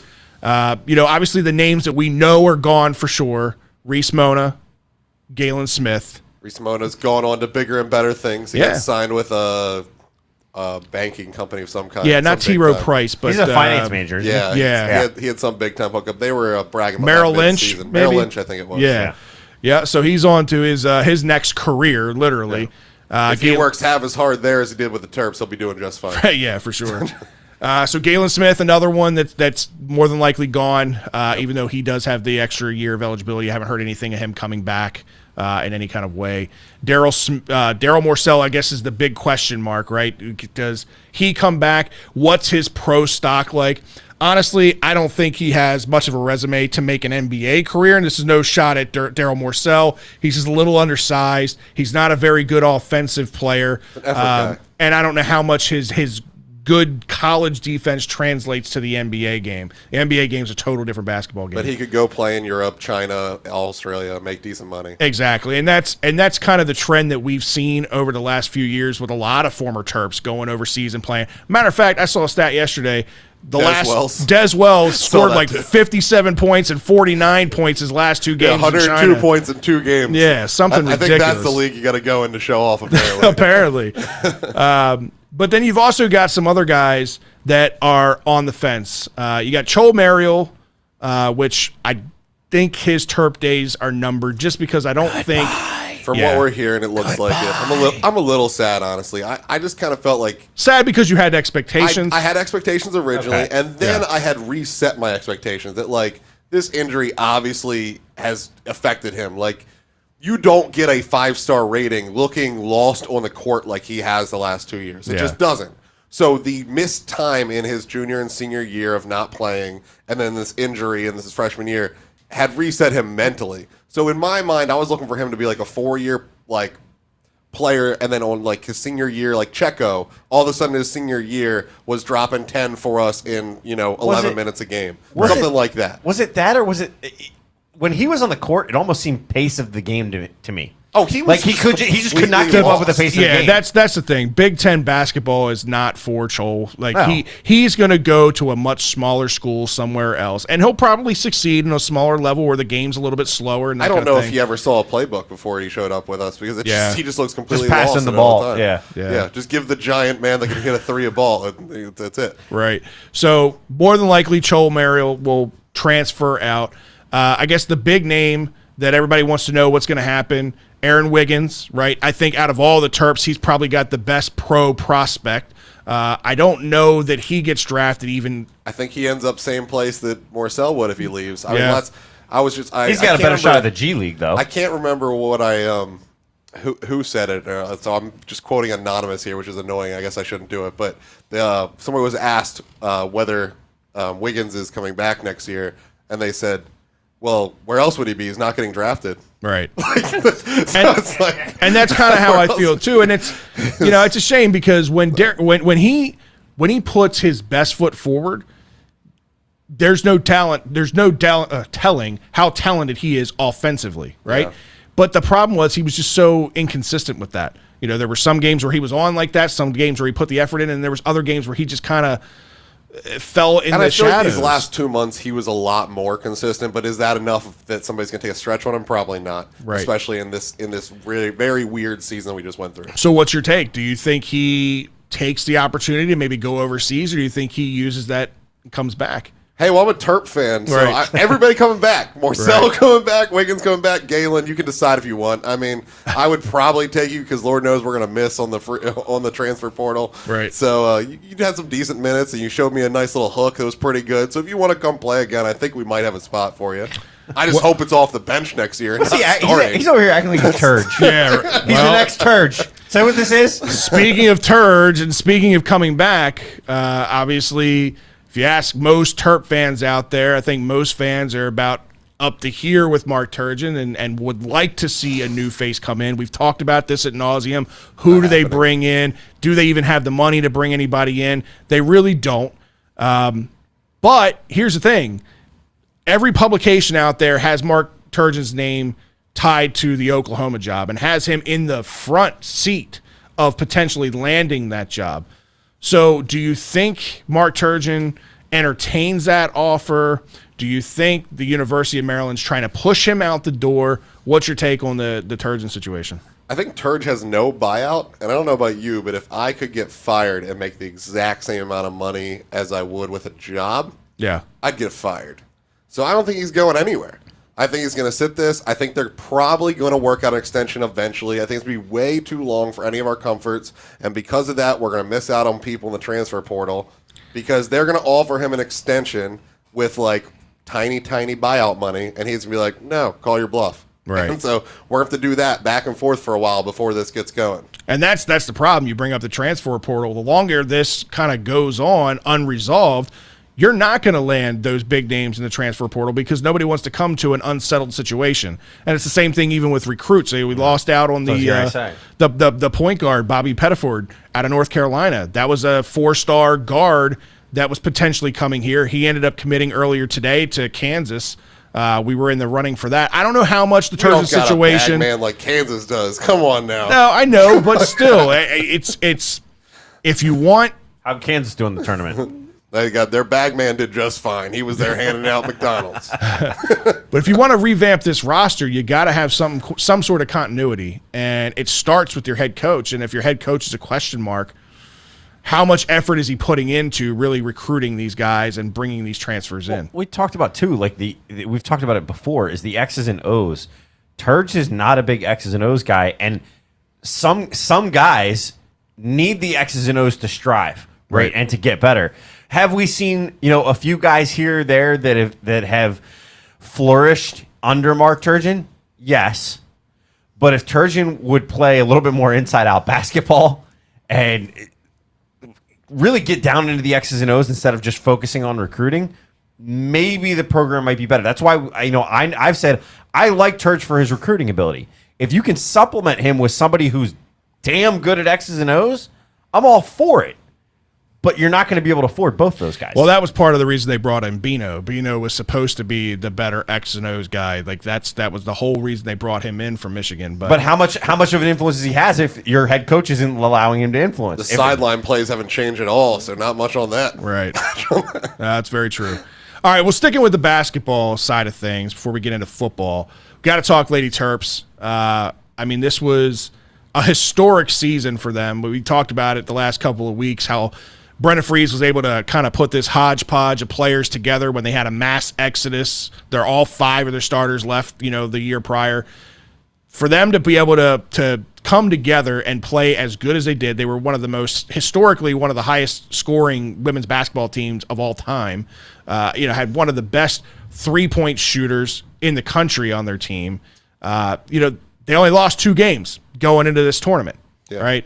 I had high expectations to get to the Sweet 16, which is still a great season. But, man, everything that could have gone wrong for the Terps went wrong in that game against Texas. Yeah, it was a really strange game. Texas did exactly what we hoped to do to Alabama. They were one of the top defensive teams in the country, and Maryland was the top offensive team in the country. Right. And they slowed them down, but also the Terps kind of slowed themselves down. Owusu did not look like herself. She looked great for like the first 5 minutes of that game because honestly, this was the first time I got to watch her play, and I thought she's a truck and she can handle the hell out of the ball. Yeah, it's amazing how graceful she is with the ball while not looking graceful anywhere else. I ain't going one-on-one with her. No, she'll destroy anyone in this room and like half the dudes on our team. The problem that I ain't going one-on-one with her. Ain't not gonna happen. The problem I saw with her was though she had that success early in that first 5 minutes of the game. The Terps got off to like a 9-0 start, right? And she was like 7 points of those 9 at the beginning of the game, right? That I feel like she got too confident in herself. That's the thing with this Terp squad is that they have 6 players that were averaging in double figures. And I think she became too focused on being a dominant player, not passing the ball around and not getting other teammates involved like she had all year. That's just something that I think went wrong with the squad in this game. What was that? I don't know, something playing. It's me watching the show on my phone. Then you told me that I never watched. Look at that view coming in. There it is. Mid-show. So I think a lot of things went wrong. Wusu herself, I mean, she had this like little 3-minute moment where she got 3 fouls, all stupid ticky-tack fouls. One, she was like missed a shot and she was angry and falling, and so she shoved off somebody to pick up her second foul in like 30 seconds. So that went bad. We had the number 1 3-point shooter in the country that missed a wide open look to tie the game with like 30 seconds left, and it just went off from there. And she wasn't good all game, pretty much. I mean, she's averaging. She hit 1 or 2 early on, and then after that, she just averages almost 50%, and I think she was like less than 20 in that game. It just light shine too bright there. It didn't look overly like they were doing a good job defending her. I mean, they were. Obviously, they're a great defensive team. But it wasn't like she wasn't getting open looks. She wasn't hitting those either. Either way, credit to Brenna Fries. Credit to the Ladies Terp team. I mean, they had a Still great have a year. hell of a year. Might not have ended quite how they wanted. I hope some of these players come back and they run it back again because just having that another offseason together to kind of gel, the talent that they have is undeniable. There's no reason that team shouldn't be in the running for a national title next year. Damon Evans was out there with the women Terps, or Lady Terps, and so hopefully now he's home taking care of that Turgeon situation we talked about. Yeah. On top of that, you just got to see how crazy these Maryland fans are. I got to call them out. I mean, people were talking trash about Brenda Fries after this loss like she's a nobody. She might be the best coach Maryland has seen ever. Yeah. In any sport. Like, put Gary with her even. Like, she's unbelievably good at what she does. She's one of the most winning coaches in the history. and people are still complaining. And then today we got an ACL injury they would talk about, and people are saying, fire Loxley. Like, he tore the kid's ACL in high school. Yeah. Come on, people.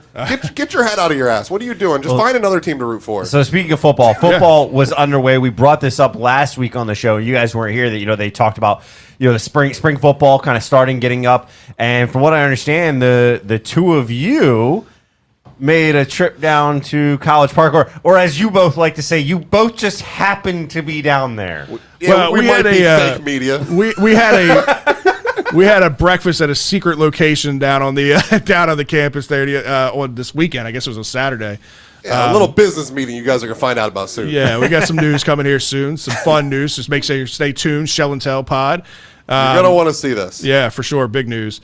So, yeah, spring football got underway. As we're walking around on campus, we decided to walk over towards the practice field and just so happened to see that the squad was practicing. We also were invited because we bought our cardboard cutouts for the stadium, and the stadium cutouts were to be picked up that day. Right. Now, there was no sign that said, hey, walk over to the practice fields. But, if I'm going to make an hour drive while we're here, a piece of cardboard, I'm going to take a walk on the campus. Right. But I bet there was no sign that said don't. There was no sign that said don't. And it just so happened to be their first day in pads. So I was pretty excited at kind of like the poetry of the whole thing. The fact that we're wrapping up, we're going to end this 2020, fake cardboard fan terribleness, and all of a sudden this is on the same day that we're getting back into the next, let's bring fans in, let's get hitting, let's have a full season. Please, let's make that happen. Yeah. I mean, there seemed to be, we didn't stay for very long. We kind of looked and stayed for a few minutes, but it seemed like the team had a good energy about them. They, didn't get a whole lot of seeing the X's and O's. Didn't get a lot to see of plays. Drew, first day in pads. They're just warming up. Do both of you also find it interesting that the cardboard cutouts didn't seem to make their way to the studio today? Yeah. They're going in the other studio. They're going in Ryan's studio down in the basement. On some. Yeah, I think we need to create a third show somewhere. We're going to find a topic. But speaking of spring, right, that brings the next, I guess, social gathering that we haven't had at the stadium in a long time. That's going to be the spring game, where they finally announced that they're going to allow fans to be at the stadium. They did announce there are going to be fans in the stadium. I'm not so how many. Sure it's going to happen, because since then, so they made the announcement that the fans were in the stadium. I haven't even talked to Fred about this, so you might be finding out for the first time. So they made the announcement they're going to have fans in the stadium. Back channels of all the people we're tied in with the Terps are like, let's go, let's tailgate, let's do all these things. And I'm like, these numbers of 3,000 to 4,000 people we get at a normal spring game are going to be 12,000 to 15,000. They don't realize what's happening. Right. But they might realize what's happening, because they just put out a post about the Olympic sports and their ticketing process. So they're also allowing people at the lacrosse games, the soccer, baseball, all that stuff. Lacrosse games is actually a pretty decent number because they're doing it in Bird Stadium, and it's huge, whatever. But the other sports are pretty much like friends and family. No sales are going out. It's going to be you have to be a bigwig on the Terps to get into any games, basically that kind of thing. And they put in there that they are announced, we'll have a separate email coming out with the spring game rules and regulations. So you anticipate I anticipate no tailgating, because no tailgating was listed for the lacrosse. Well, yeah, no tailgating. I'm sure there's gonna be a lot of things just like there was for the Orioles. I mean, you're probably gonna see 25% capacity, because that seems to be the average across the board. Well, even 25% capacity would be a normal spring game for them. That's so I that don't would think, be like an epic spring game. That's 11,000 people for the Orioles every game. Yeah. Okay. So, yeah, because like he said, typically the spring game, when we went 2 years ago, spring game, do they only sell to the lower seating seating bowl? And not only that, it was only half the lower seating bowl. So we were still spread out. Right. We were socially distanced. There before were socially probably distanced. 2 years ago when we were there, I'd say there were probably about 1,000 people there, roughly, maybe a little bit more. Really? Remember how crowded the food was? I was because it was the one food stand that was open. 5,000, really? Okay, maybe as high as 5. But, okay, but anyway, it's still not. Somebody on the casting couch look that up. 30,000 people. Right. Yeah, it'll be interesting to see how they set it up. Either way, hopefully we get to go in there again, because that was a lot of fun getting out there. You get to see some of the young guys. This is when Demas jumped off the mat for us the first time 2 years ago. And as long as it's not pouring down rain, I'm going to be there. And I'm really hoping with social distancing, they will have the whole lower bowl open, and therefore I'll get to go to my happy place in Section 7 and see some of you guys come visit me. That's right. All right, man. So let's talk a little bit about the latest news that we got is ACLU strikes again with Twice. this Terps squad. Yeah. One we kind of already knew told about everybody about. about a month ago. All of a sudden, IMS wants to break something like we haven't been talking about it for a month. Easy, Ryan. Easy. But no, one of the recent quarterback commitments that we got was the kid Udinsky out of, what is it, VCU? Our Virginia Military Institute at VMI. Oh, VMI, right. 6'4", 224-pound quarterback who committed to Maryland in January. The process was he was going to play spring ball with them and then come over to us and play with us. Well, Which at least we be a both were backup. worried about, and we're right. Yeah, kind of took care of itself as he ended up tweaking his ACL. Now, apparently, they're saying he might still be eligible, that they're hoping 4.5 months from now he'll be recovered from this thing. I don't know how real. Listen, I know ACL procedures and recoveries and rehabs have gotten better over the years because, I mean, ACLs were basically a death sentence for at least a year just a few years back. But now you're seeing guys come back faster and faster than ever.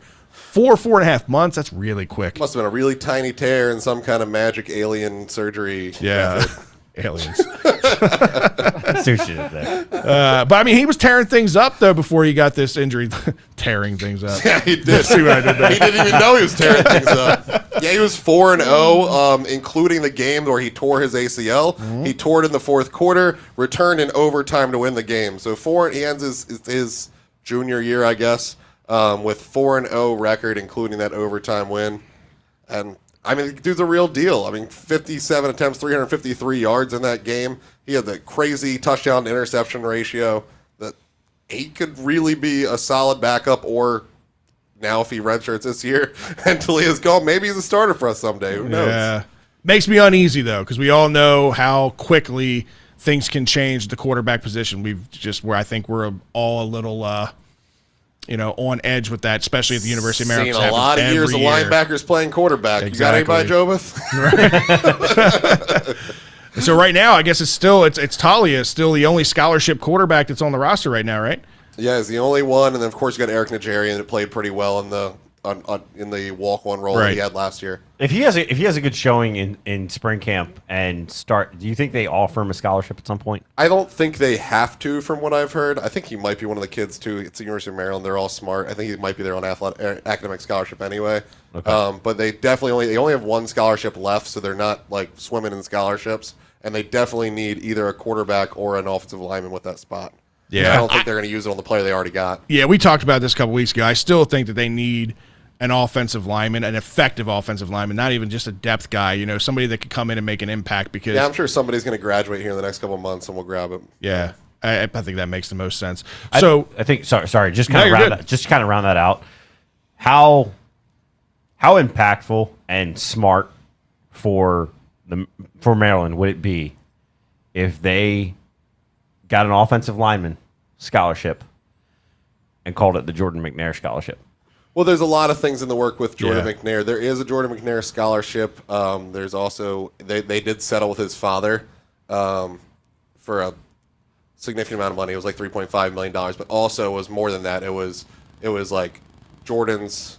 I don't know what that clicking is.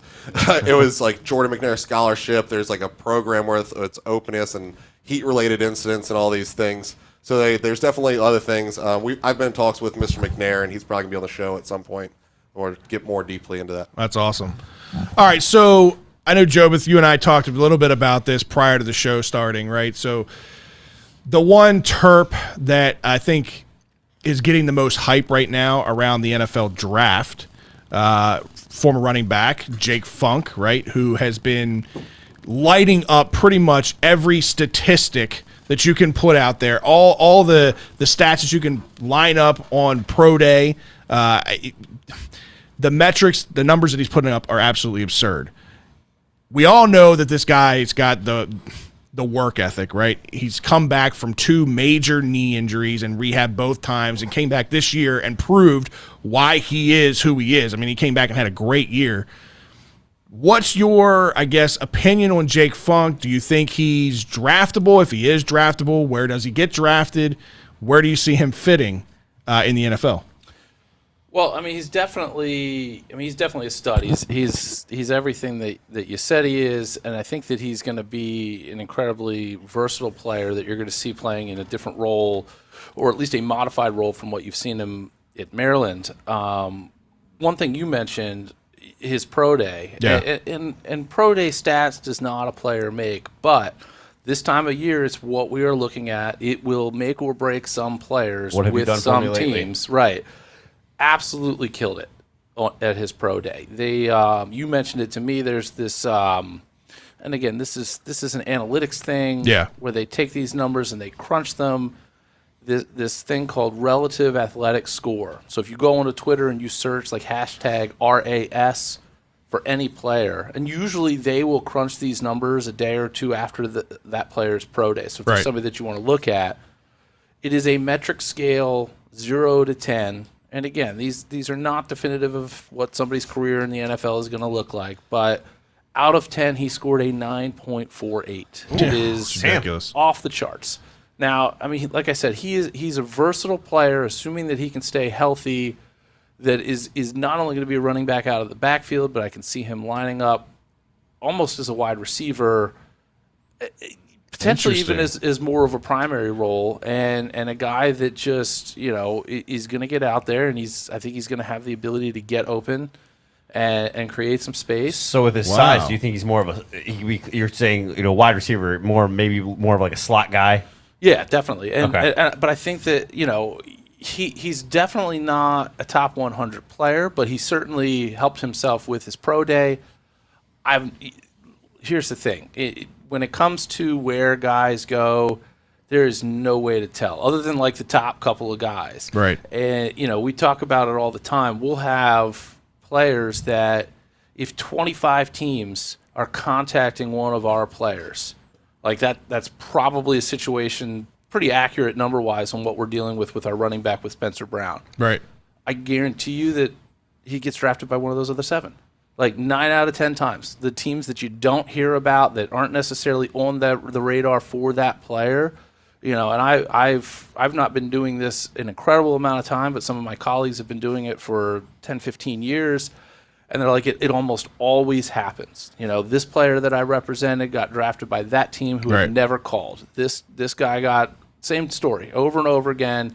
It's the team that doesn't talk. So even if I had the inside track, if I represented him or otherwise, I could sit here and tell you who's talking about my guys and to my guys, but it certainly doesn't mean that he goes there. But I definitely see him, probably still a day 3 draft pick, but he's going to go.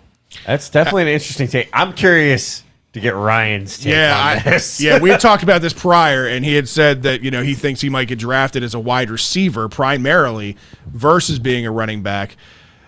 I hadn't really thought about that prospect just because I think Jake Funk, again, you can't question his work ethic. You can't question his athletic ability, even with the injuries and everything that he's had.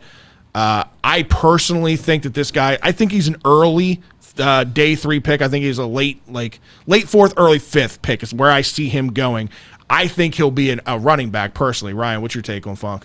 I mean, I see him as a running back. I never really saw much out of him in the receiving game. There were a few plays here and there, but we've always been so stacked at wide receiver, we didn't need that. Right. Like, that's one of the few places the Terps can actually bring in talent for some reason. Right. So if we're seeing him as a tight end, then I'd be like, no, you're wrong. So we've done it last year. But I mean, I could see it. The dude is a chiseled beast. Like that pro day, I was like, they need to rename the weight room for Jake Funk. So I can't imagine him not being able to get to the next level and make it work. Of course, just like every player I've talked about, I wanted him back selfishly because I want to see the Terps win. But good for Jake. I think he's going to do well. I really hope him for a 4th, hell, even a 3rd round running back or something. Let's go. Right. I could see, but what we've talked before.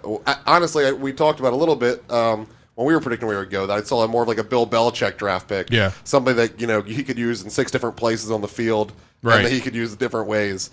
Wide receiver wasn't really in my head with those 6 different ways. I was thinking more like a gunner, a running back, things like that. But I could see it. I mean, he could be the next Edelman. Why not? Yeah, never know. Like I said, I think personally, numbers-wise, he's going to be the most productive pro back from the Terps since like Lamont Jordan, is my opinion. I have high hopes for this kid. I think in the right system, in the right fit, he can be that, because you cannot question his work ethic. When you look at these numbers, again, I'm not a big, underwear Olympics guy.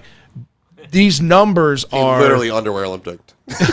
These numbers are ridiculous. The numbers that you pulled up, he was like, I think ranked 34th out of all running backs, like for the last 1,100 or something that have been drafted. 1987, I think he was 38th or something. I'm pretty something close like on that. those numbers.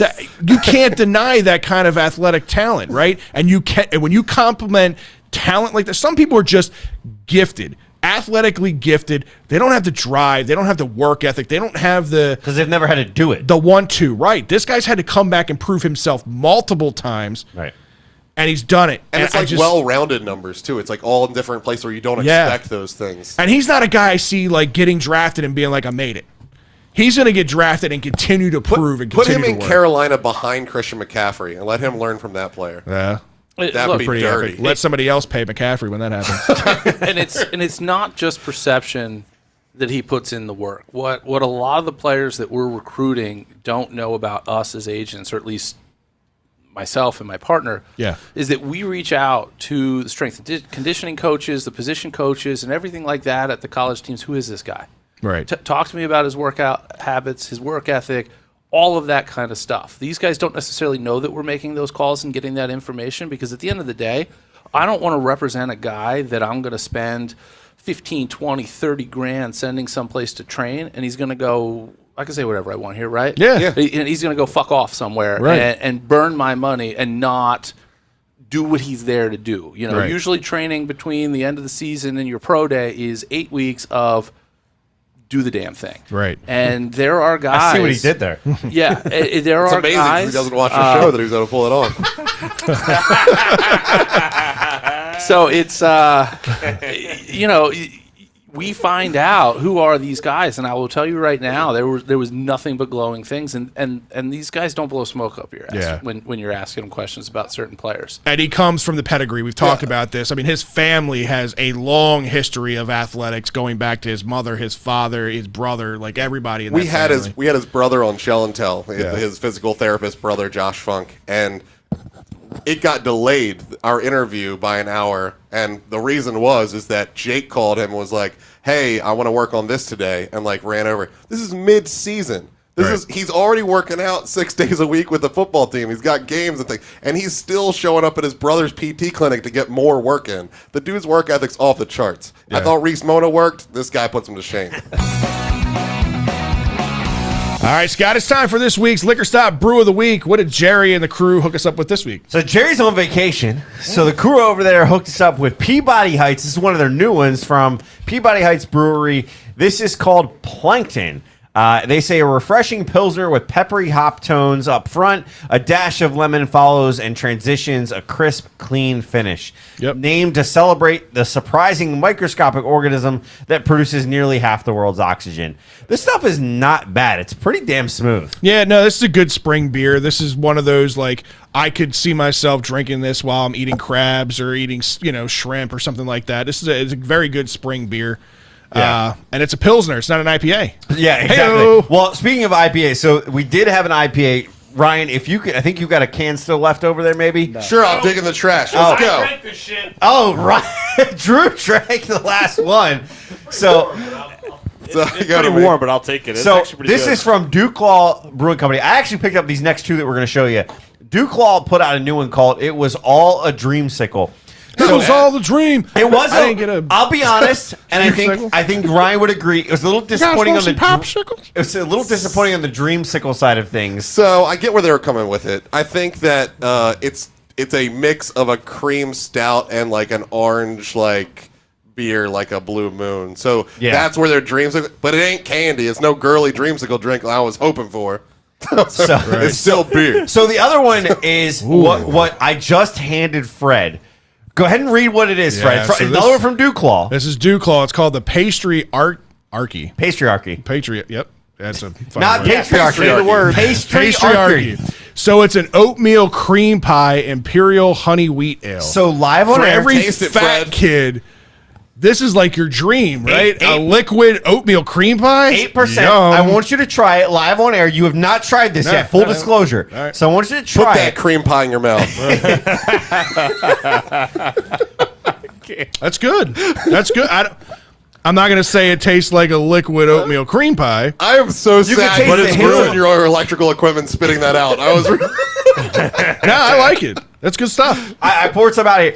When you smell it, For 8%, you can't taste the alcohol So strong. this sounds weird, but smell it, right? Smell the beer. Smell it, taste it. It smells. It smells more than it tastes. It smells like an always oatmeal cream how pie. beer works. The tastes are a little bit different, but it's not bad. 8%, it's pretty good. So I picked those 2 beers up myself because I saw it was something new Yeah. that they had. I like it. So make sure you head up to Liquor Stop. Get this 15 tank. patriarchy. Yeah. Pastryarchy. Hey, you got it right. Hey, you pronounced something I right. got it right. We got a beer. Jams, too, by the way. Liquor Stop got to give us a beer stipping so we can buy some more patriarchy. It's a stipend, Ryan. Get your shit together. Stop up at Liquor Stop, 1510 Conowingo Road in Bel Air. Tell them Birdland BS sent you, get 10% off.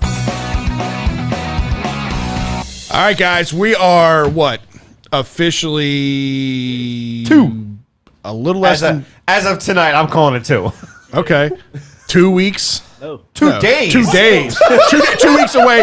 2 weeks away from our... It's all No, because it's of a that week and a half. patriarchy. Yeah. 2 days away from opening day. The Orioles starting to sort through their rosters. Been a lot of moves that have happened over the last few days. So Scott, catch us up on some of the moves and what's been going on. So obviously there's a lot of things going on. The first one that happened was the team announcing Matt Harvey taking the second spot in the rotation. Obviously, we all knew John Means. We talked about it last week. John Means was a guaranteed opening day starter for this team. Period. It was no question. So they announced Matt Harvey takes that second spot in the rotation. So then, and I'm kind of going in order here. Which, were you surprised with this? Were you surprised that Matt Harvey came in and left that kind of impression that he's not only made the roster, but he's the number 2? A little bit. Okay. I was a little bit surprised because looking at his history, his recent history, I'm surprised by it. Yeah. But he has been shown he can be a top tier pitcher. I think if he Still hitting 95, 96 on the radar. if he can come back and show this, it shows he's back from the injury. It shows he's back from, I think he had Tommy John, if I remember correctly. So it shows he's back from it. So what? That was like back in 2014, though. But it shows he's back. I don't know that he was ever in a spot that he was never given the shot as far as I'm concerned. He was in Colorado. It's Colorado. I think a lot of his issue was mental. Yeah. He Maybe he needed a fresh start. and we'll see if that's here. I think a lot of it was he was in New York media, and he was in New York market, and I think a lot of that was like Shredded alive. I'm hanging out with a couple of models. I'm the toast of the town, and then the Tommy John shit. Yeah, It could be. It very well could be. But so if we stick with the sequence of events here, Wade LeBlanc was assigned to Norfolk and then asked for his release But then he came back. because they signed him to a major league deal because when they signed him before, he was on a minor league deal. because nobody wanted him. No, it was literally a day later. I don't think it had anything to do No, with it. they announced that they allowed him to go out there and see if there was any other interest anywhere. But he said when he signed the deal that he always wanted to be here from the beginning. It's the only I don't chance know he's that get- if it's that was only the case, chance I don't know he's that it's so here's to that defense, I don't know that it's, and I know it's a completely different sport, but as a sports agent, right? If you're truly trying to shop a guy, are you shopping a guy in a day? Honestly, it really, I don't know baseball, but there's, if you want to shop a Neither do guy, I. if you need to shop a guy, Shut I up, mean the Ryan. sports side of baseball I or the can't mute business you side. because it mutes him. It's yeah, exactly.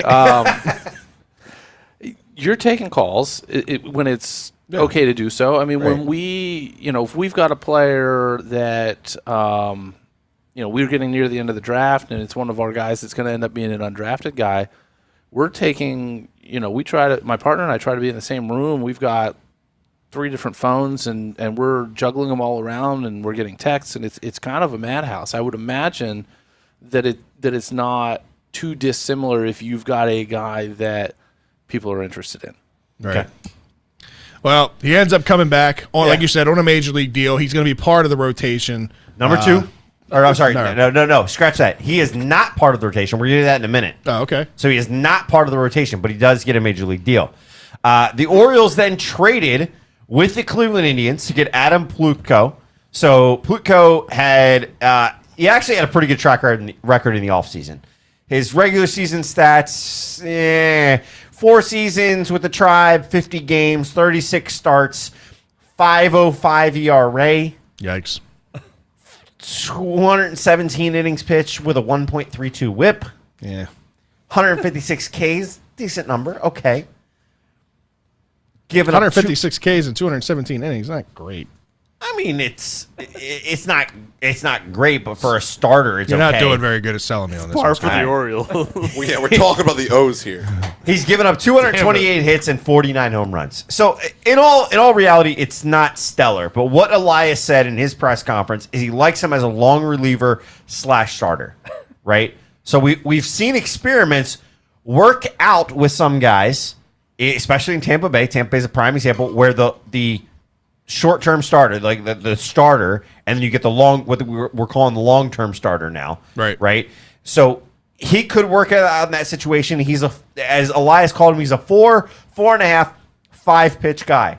I don't know how you can be a 4.5 pitch guy. That tells me that means that 5th pitch sucks. That means that curveball is Exactly. The deal here is that he was out of minor options, out of options on his minors contract.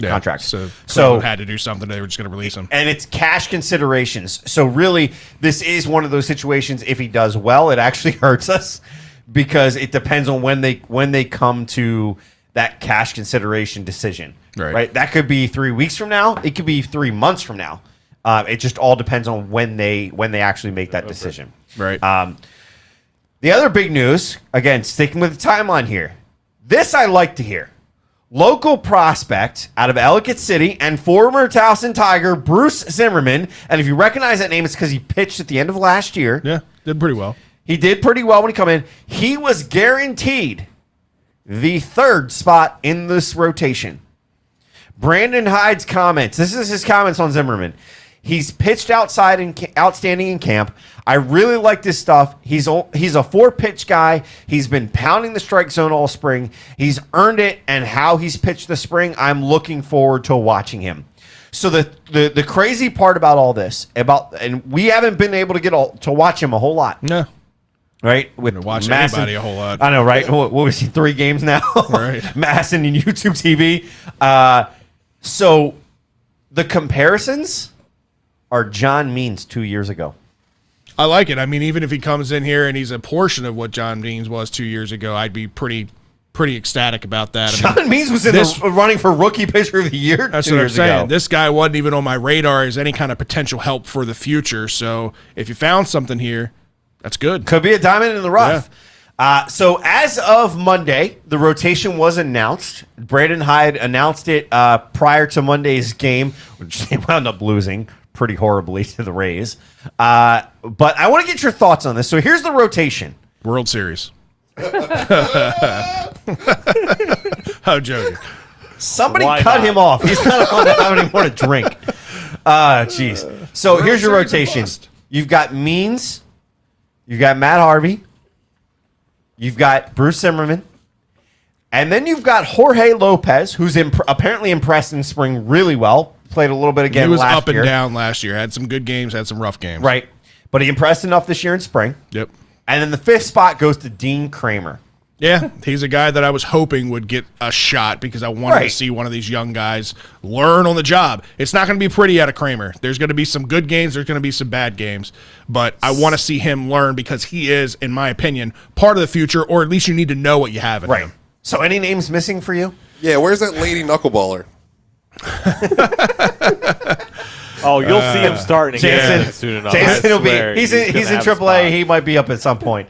Yeah, I guess the biggest name that was missing was a guy I had penciled in was Keegan Aiken, but he had a rough spring. Yeah. He did not look good, so I know the O's ended up optioning him down to Yeah. AAA, which is fine. Go And- down there, get your shit together, get the work in. But he'll be back up. For you He'll be back up later at some point. The other big name, King Felix. Felix Hernandez. He gone. Adios. Exited the game on the 16th due to elbow discomfort. Threw a few bullpen sessions, which we're hearing actually looked good. And Monday morning, I'm assuming they said to him, hey, you're not going to make the squad out of camp. Sorry, it's just not going to happen. We found a guy at the Dave & Buster's in Baltimore. Right. Throwing this House and Tigers guy, he's gonna get a spot way above you. Apparently, he obviously did not want to stick around at the alternate training site and complete his rehab program. That was part of what apparently the discussions were. Was they wanted him to complete the rehab program before they made a decision on him. Yeah. To make sure it wasn't anything serious with the elbow discomfort, and he did not want to do that. So there are some rumors out there that once healthy, you could see him back on a minor league deal and then be optioned up at some point. It's tough to say, but that's another whole nother story. But there was one guy that's missing that I'm surprised you're not screaming about, Fred. Mike Baumann? Just a little bit. I fully expected him to not start with the team. Because especially when they brought in the retreads like Felix Hernandez and Matt Harvey. Because to me, they were just stopgap guys because they weren't ready to bring up Baumann yet and expose him. So I fully expected him to be in AAA. But the question is, with how he played in AAA, did Jorge Lopez outperform him? Jorge Lopez was not on our radar. Well, Jorge Lopez was on this roster last year, though, and he proved, like I said, he had some good games. It was the latter portion of the year. Yeah, but he was here. He's got that experience. Jorge Lopez, in my opinion, again, is just another guy. He's not part of the future. Baumann is a 3-4 guy. Even when the DL Halls of the world, the Rodriguez of the world, when the good guys get up here, I still think Baumann is in that 3 to 4 spot in that rotation. Do you think Bauman's numbers in minors support him being on the team? Because if I look at his numbers, I think I told you before. If I had it my way, we wouldn't have any of these retreads coming in. We would be getting these guys the exposure. Screw the whole starting the clock early thing at this point. You've got some really good pieces down there in the high levels now. Like, it's not just like we talked about a couple years ago, all of your talent was focused in on low A and high A ball. Well, some of those guys have trickled their way up through the system, and they're sitting at the doorstep. They're at AAA. You need to get these guys up here, see what you have, let them learn on the job, and see how much your pitching coaching staff is really developing these guys. That's what I want to know. Well, are we seeing a change in these young pitchers and the development? Because development in young pitching has been terrible historically with this team. I think I wanted to give the fans, because you've talked about Baumann. We haven't talked too much of his numbers, but I want to give fans, like, we talk about Harvey's numbers. We talk about what Felix's numbers were previously. I want to take a second and look at the Bauman's career numbers, because I think you make a valid point, and it's the point that I'm surprised you went the way that you did, because I really thought he should have made the squad. I do think, I'm not saying he shouldn't have. I just fully expected, knowing Mike Elias and the way he's gone about things, him to not do it. So in 3 seasons, he's been in 59 games with a 2.83 ERA and a 1.12 WHIP. Pretty damn decent. Yeah. Last season, 2019, and I'm saying 2019 because there was no season in 2020. He played in 13 games at Bowie in 2019. He had a 2.31 ERA, a .94 WHIP. Yeah. He arguably comes onto the squad with the lowest WHIP. Yeah. Right? I know it's not major league That's WHIP. Not arguably. That's the truth. Right. Well, I say arguably because it's a minor league WHIP versus a major league WHIP. Major league WHIP is a different thing. But he gave up 45 hits, 65 Ks, and 21 walks. Right, so 45 hits, 65 Ks, 21 walks. Those numbers he is striking out about the same amount that he's letting up hits and walks to combined. Yeah, that's 268 batters faced. Those are damn decent numbers that I think, based off what we saw, he deserved a better shot in spring ball than he actually got. Well, I want to ask you. You and I have gone to a few Oriole games, and I know you're big Oriole fans too. Like, first of all, are you bought into this whole rebuild process, the Mike Elias, process that he's put into place? Do you believe in what he's doing? I mean, you're starting to see a bit. Listen, 2-3 years ago, we were the 32nd dead rank laughing stock of the league. Yep. Not team, but farm system. Farm system. Yep. And that is, I don't know where we are right now, 5th. but it's up there. Yeah, it's definitely a change, and we're getting there. And you've got to have that pipeline filled because guys are coming up. So, so far so good. I'm not putting money on them to go to or win the World Series. Yeah, of course not. 40-1 to make it, 100-1 to win it. For anybody that wants to know, Because you didn't look at those eyes. no, I totally looked it up. I didn't know. All right, it's right here. There you go. When I got to the point where I wasn't allowed to bet on football, I kind of stopped betting on anything. So I actually have to look this stuff up to see it. But it's 12-1 to make the playoffs. But it's not going to be this year. Right. But I think that if they make progress and put a better product on the field year in, year out, they obviously. Here's the thing about baseball that is so different. There's two things that are hugely different. Number one, in football, you're on the team or you're not. There is no Development minor in the league. end. There's no development. There's nothing. You're here or you're not. There's If you're lucky, the practice squad. Yeah, the practice squad, right? Which is a handful of guys. You're not out there. You're practicing with the team. You're not in some other league playing competitive ball. You don't. Those practice squad guys don't have stats, but there's also no salary cap. So only your own. And again, I'm not going to point fingers here, but only your own ego and your own. I don't want to be wrong about some shit. You get tied up with a guy in a contract like Chris Davis is. Just move him aside, move on, move forward, because it's not like what the Ravens might be dealing with Earl Thomas. Hey, we cut this guy. Now there's this dead money in the cap. Right, There's no cap in baseball. Just move on, move forward, next guy up. So you've got to build a farm system for that, and they've totally turned that around. And I think that as that progresses up, we'll start to see the benefit of that. Good. So you're happy with the progression that you've seen so far, which I think we're all in agreement with that. I mean, like you said, to take a dead last organization as far as farm rankings and take them to the top 5 is impressive. And he's done that in basically 2.5 years, right, at this point. And sorry, that's without factoring in where they now started with the international Caribbean market. Right. Imagine what that happens a couple of years from now. You could be number 1 in Even no just time. 2 years from now, yeah. Yeah. But the question I have, and one of my still to this day frustrations, are these retreads, or are the players, like you said, the Chris Davises of the world, the bad contracts that you're going to have to pay regardless, that might be taking up a roster spot, might be hindering the progression or the development of some of these younger guys that are going to be a part of your future. Are you of the mindset that, this is just part of the process and this is normal and this is the way it should be? Or would you rather see some of this dead weight, the Matt Harveys of the world? I get it. He's done okay in spring training, but he's not. If we're realistic, and I know the Orioles are realistic in what they're doing, they know just as much as we do that they're not going to be in competition for a playoff spot. They know that, right? So why are you going out and bringing in a guy like Matt Harvey other than the potential of flipping him if he does have success and then getting a draft pick or something like that, or getting a low-level prospect? Outside of that, do you believe that these players are blocking the progress of some of the talent that's down at AAA, AA that could be actually part of the future? Not at all. You answered the question while you were asking it. Yeah. They're taking a low-risk gamble on guys like Hernandez, Matt Harvey.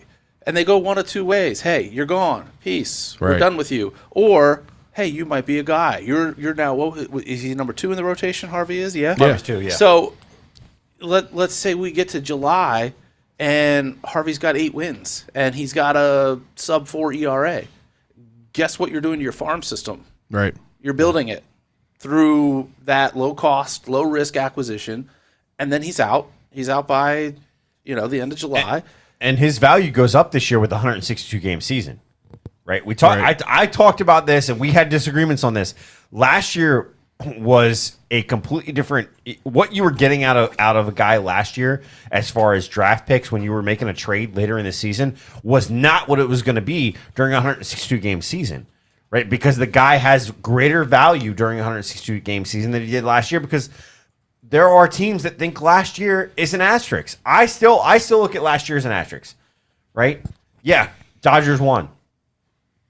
Great. Could they have done it with a 162 game season? Yes. I think so, but we will never know. We will never know.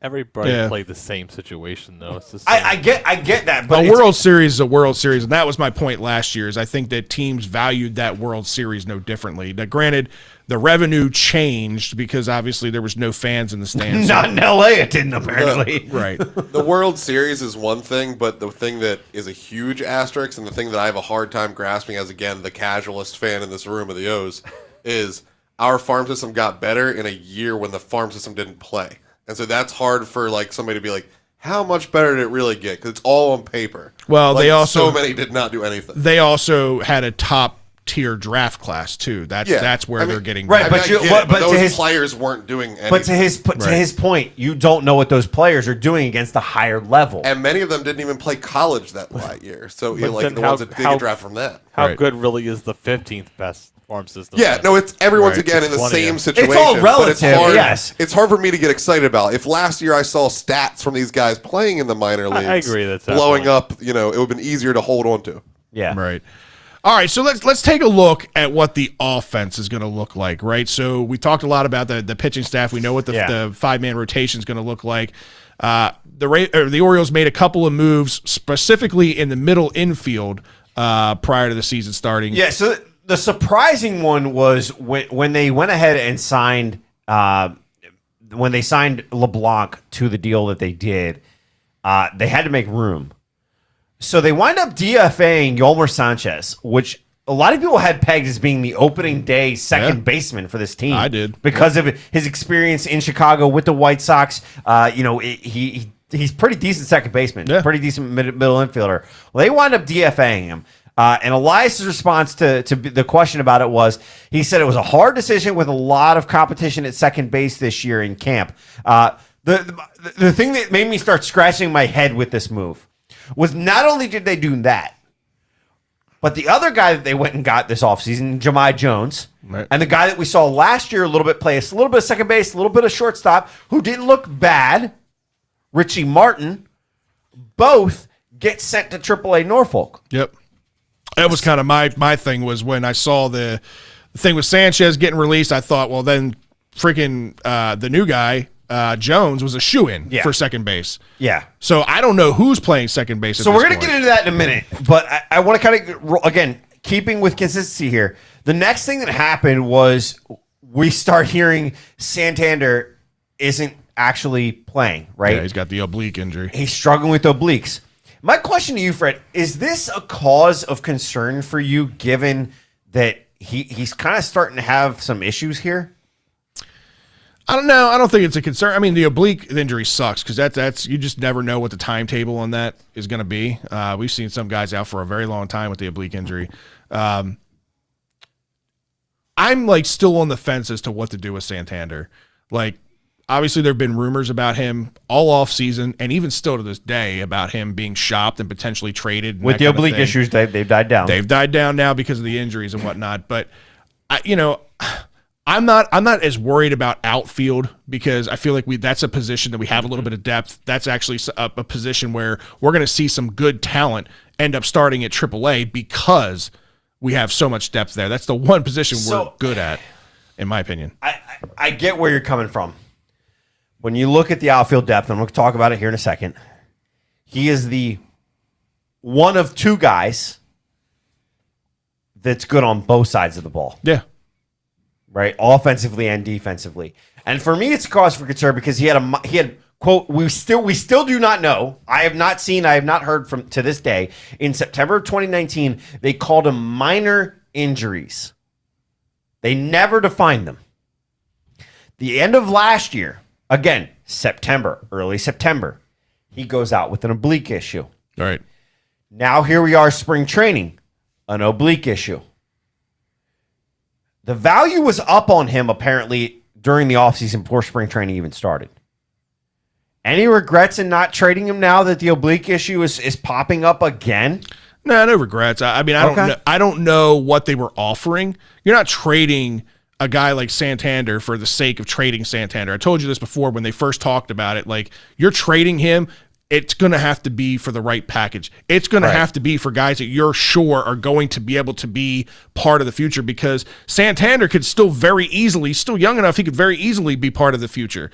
He can, like you said, he's the best outfielder that we have that's a two-way player. He's good offensively and he's good defensively. You're not giving that guy away for hopes and dreams and potential. You're giving that guy away for somebody that you're sure is going to be a lock fire part of your future. You can't shatter I don't know what those deals. You can't shatter the dreams of our UK fans. No, that too, right? He does have a big UK fan.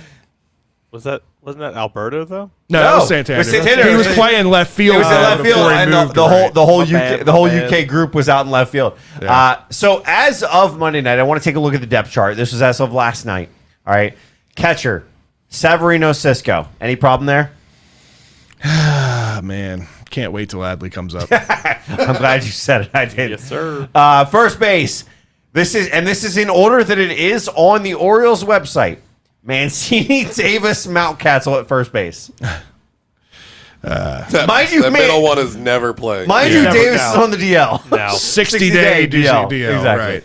162 game DL. Yeah, right. So Mountcastle's going to be your starting left fielder. So there's going to be a rotation of these guys with Mancini and Mountcastle both playing left field and first base. It's going to be and DH really. I'll get into that in a second. Yeah. So let's go second base. So this is where I don't know what the hell they're going to do. Jahmai Jones, Yolmer Sanchez, and Richie Martin all gone. So who are your guys? Pat Valleca and Roman Urias. Odor. So Odor is available. That was going to be where I went with that. I was wondering when we were going to get around to Odor. Yeah. Right hook. Anybody that can land a blow to freaking Jose Bautista, I want him on the roster yesterday. God, I wanted to punch that guy in the face. I don't know how many times. Well, he got to. Yeah, he definitely did.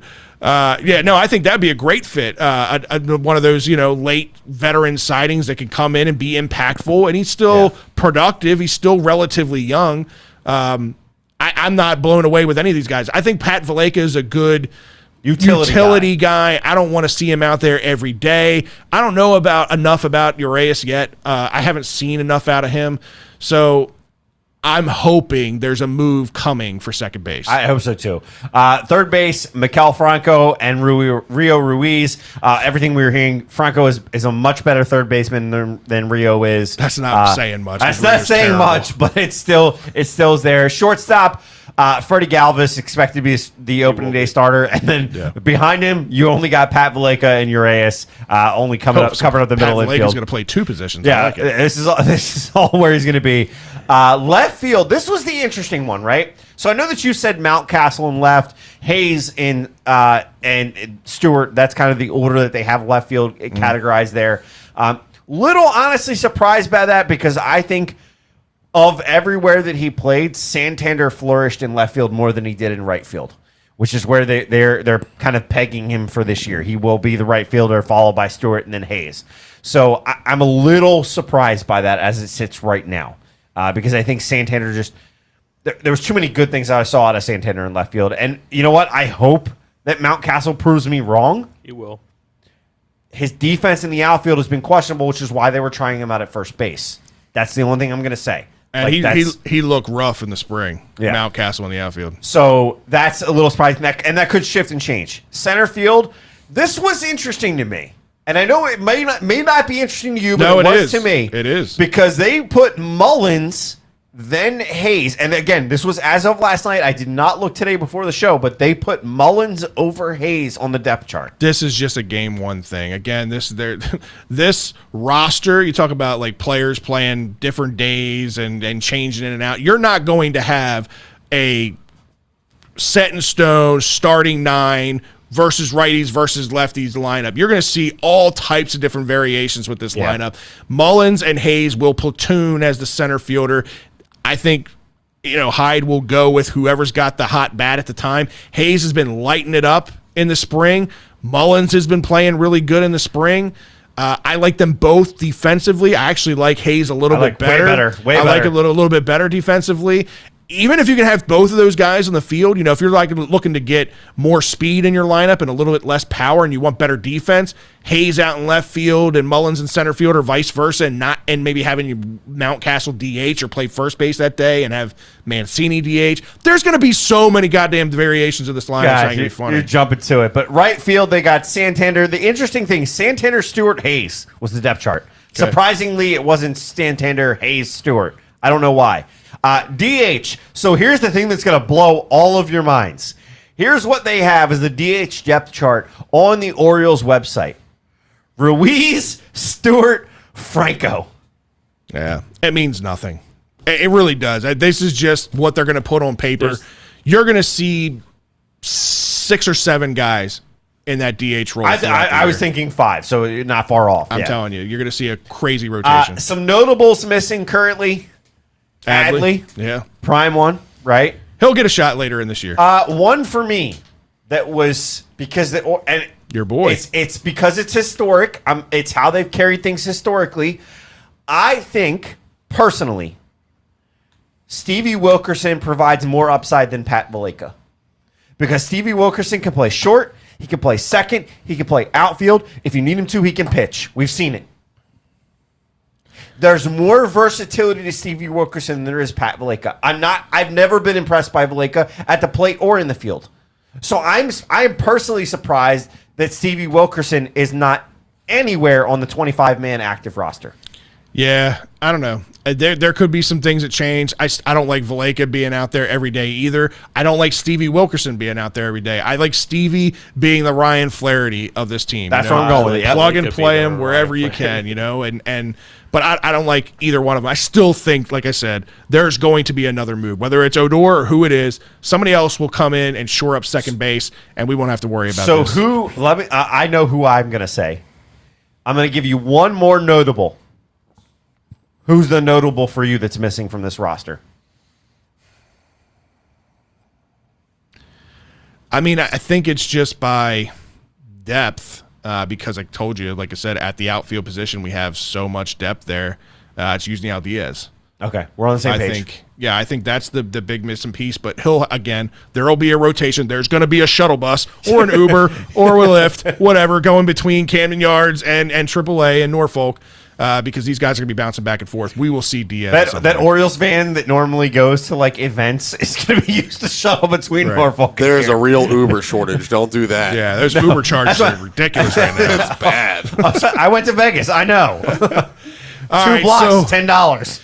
Let's take a trip down memory lane real quick. We've gone long on the Orioles, so we need to get this wrapped up. But the Orioles did announce what their 2021 Hall of Fame class is going to look like. And some big names, some guys that I was huge fans of. J. Hardy. J. Hardy! Yeah. This dude was the ultimate professional. You talk about putting your hard hat on, going out there and playing every day. He was effortless at shortstop defensively. He had a little bit of an awkward throwing motion, but somehow it fucking worked for him, right? Yeah. He was everything that you wanted. He wasn't flashy. He wasn't but he put up some really good numbers offensively here, especially in his first couple of years. Yeah, I mean, he had a 13-year career. He was his last 7 being with the O's, 2011 to 2017. He had a 252 overall average with the O's, 107 home runs, 385 RBIs. But the thing that stands out to me, you talk about offensive, it was his defensive side. He had 3 Gold Gloves in 7 years. Yeah. That's impressive. Yeah, the model of consistency. In my opinion, yes, his offensive numbers pretty good.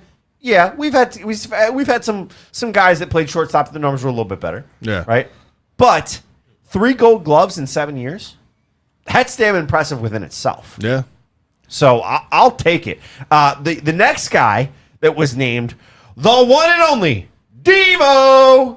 Mike Devereaux. I remember him from back in the day. One of my favorite players growing up, man. That was really my introduction to baseball, was that late 80s, early 90s team, the Sam Horns of the world, the Mike Devereaux of the world, the Mickey Tettletons, the Chris Hoyles of the world. The 92, 93, 94 guys are the guys that you remember, right? And think about this, right? Devo was traded from the O's to the Dodgers as a prospect in 1989. Yeah. 7 of his 12 seasons he spent with the O's. That was 1989 to 94, and then he came back in 96 for the one, comeback season. Yeah, it didn't do very good in 96. But No, he yeah, didn't. Came back. But in 92, when Camden Yards opened, right? This is special to me. Obviously, first season we had the stadium was open. First season for season tickets. First games I truly remember. Okay. I was of that age that I actually remember them to this day. I remember Devo. Being out there where I was, Section 84, section over from the bullpen, you got to see Devo coming to left field a lot. You had Brady that was just getting started out there in 92, 93. So he just put up some good numbers. In 92, he was the most valuable Oriole. Yeah. And here's the thing. Here's why. Think about this stat. When's the last time this came around? And I can't tell you. He led the team in 10 offensive categories, including average home runs and RBIs, and then 7 other categories. 92. Wasn't that the year that Ripken won the MVP? Or was that 93 or 94? 93. I know it was like early 94. I think check it. I think it might have been 94. You may be right. It may be 93.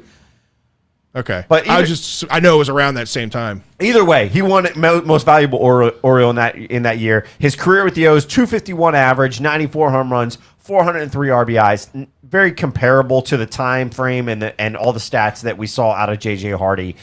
So well deserved out of. Never mind, 91. 91. Okay, 91 was what it was. Okay, I knew it was like somewhere in that early 91. Okay.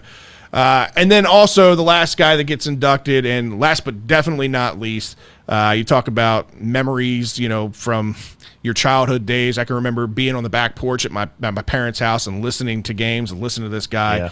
Yeah. The voice of the Orioles for a very long time, Joe Angel. 19 seasons across 3 stints with the O's, their radio broadcast network. He just retired a couple years ago in 2018, or was pushed out, whatever happened there, either way. Yeah, whatever you want to call it. Mutual. He to this day I can't get down with listening to the radio broadcast. I know Fred Manfred, held his own for a very long time too.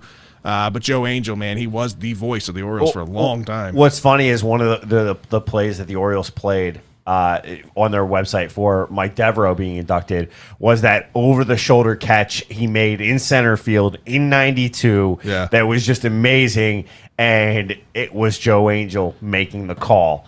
So just great to see. The other thing I think it's important to note here, and I'm going to ask you to pick up that box that's on the ground, is they will finally honor the lone 2022 or 2020 Hall of Fame candidate in Mo Gaba. He will be inducted this year along with those 3 other gentlemen into the Orioles Hall of Fame.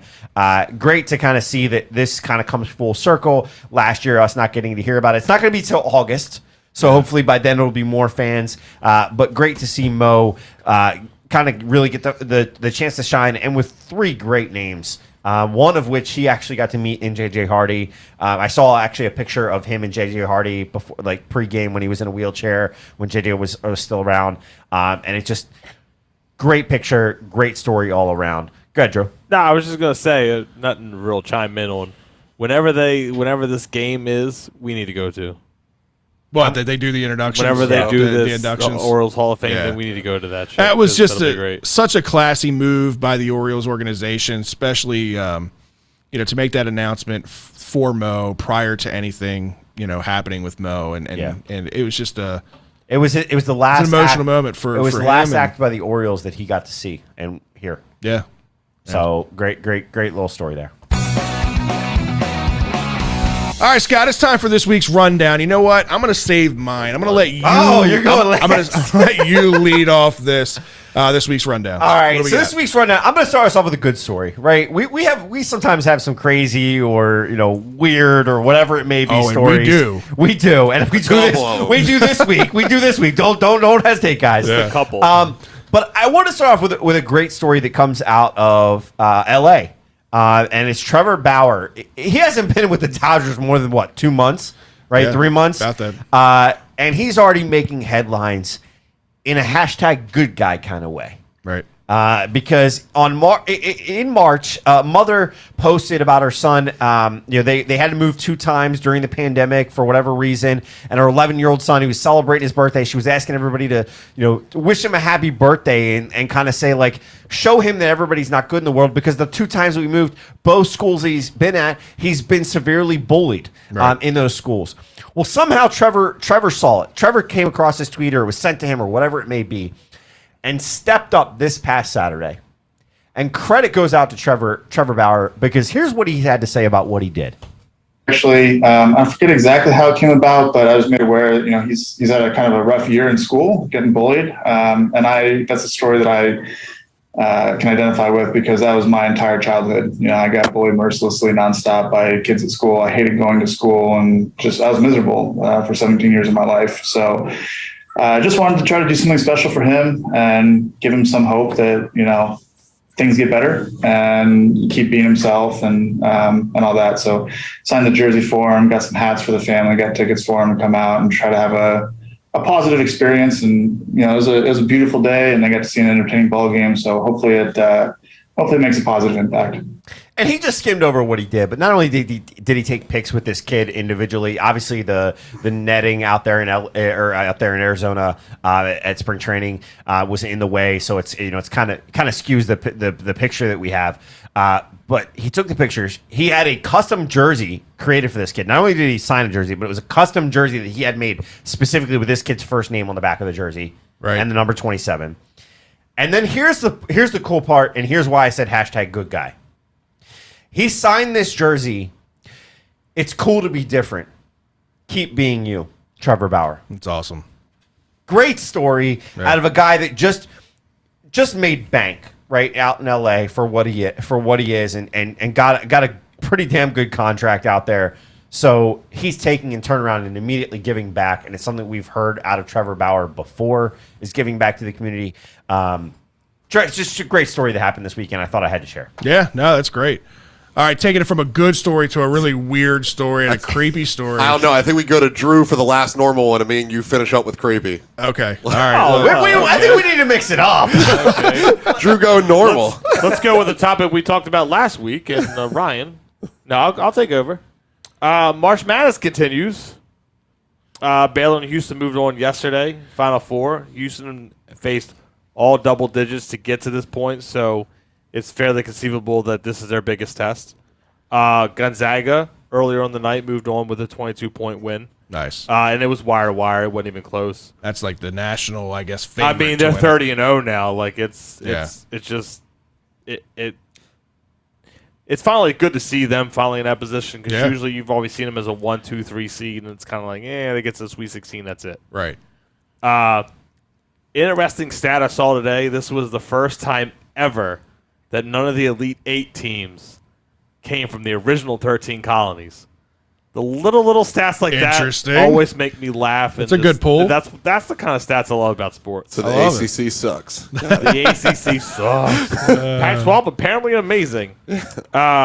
So obviously USC just lost to the Zags tonight. UCLA and Michigan are about to tip off soon. You get several great upsets in this tournament. I think it's still one of the best tournaments we've seen in quite a while. It has been a lot of upsets. But with that said, the cream still rises to the top. Yeah. So the max points in this room that's left in the tournament, little tip-off we had, Fred's at 1,100 as probably the second best guy. Scott's at 600. Womp, womp, womp. Ryan at 750. James at 740, and me at 1270. That's the max points left to turn. But a lot of people had the Zags, so it's kind of like there's like 4 or 5 that have like 1,400 plus points. Right. Interesting how we went max points since the guy that was in first the whole time has the least amount of max the guy points that last available. place is going to head best in his room. But I will by no means win this thing, though, even if either one of us. Isn't that what when you That's what the tournament is. When you do these pickups for the tournament, and that's what it is. So we'll flash over to the women's game. I might be in the minority in this room after watching it earlier. If you notice, the Baylor and they came down to the last shot, and maybe a foul should have been called. but they were a little bit screwed by the officiating in the final seconds on a passable foul non-call. So, like I just said, pretty much in my opinion, I think the Baylor player, I think she kind of flopped a little bit. Yeah. By what we're, I know I'm the only one in the room who's probably going to say it. And I hate UConn. She got slapped in the face. Yeah, she got hit pretty hard. I know where you were going. But here's with my it. thing. How many times have we seen and we thought that the refs should hold the whistle in this moment? Now when the refs hold the whistle, now we want to go, well, you should have called the shit. But not really, because they were down by 2 at that point, right? I think they were. So it would just been. No, they were only down by 1 when she took the shot. Okay. Yeah, I'm not sure what the score was. Because it ended up being. But how many times? But really, how many times do we say in this situation, refs should not decide the game? Yeah. The refs didn't decide the game. They held on. I agree, but they let the swallowed play it go. because they let one girl foul on her arm and another one slap on her face and didn't call either one of them. I still think it's a flop. I don't know. I think if she stayed on her feet and missed a shot, we would think a lot different. Just a quick one, real quick, because you didn't touch on it. But the other thing that's coming out of this is the piece that the one head coach is calling the Baylor coach. The Baylor head coach is calling for no COVID testing. She's wrong. That lady Sorry, crazy. I don't mean to cut you off. Sorry, that annoyed the shit out of me too. I think maybe that played. Not into only it. that. So I guess, I'm gonna play a little bit of defense here because I get it. Right, for some of these girls, this is their this could be their last chance. So what? That was true last week also. Right. Nothing's changed That because was there's only true 4 in left. January. Right.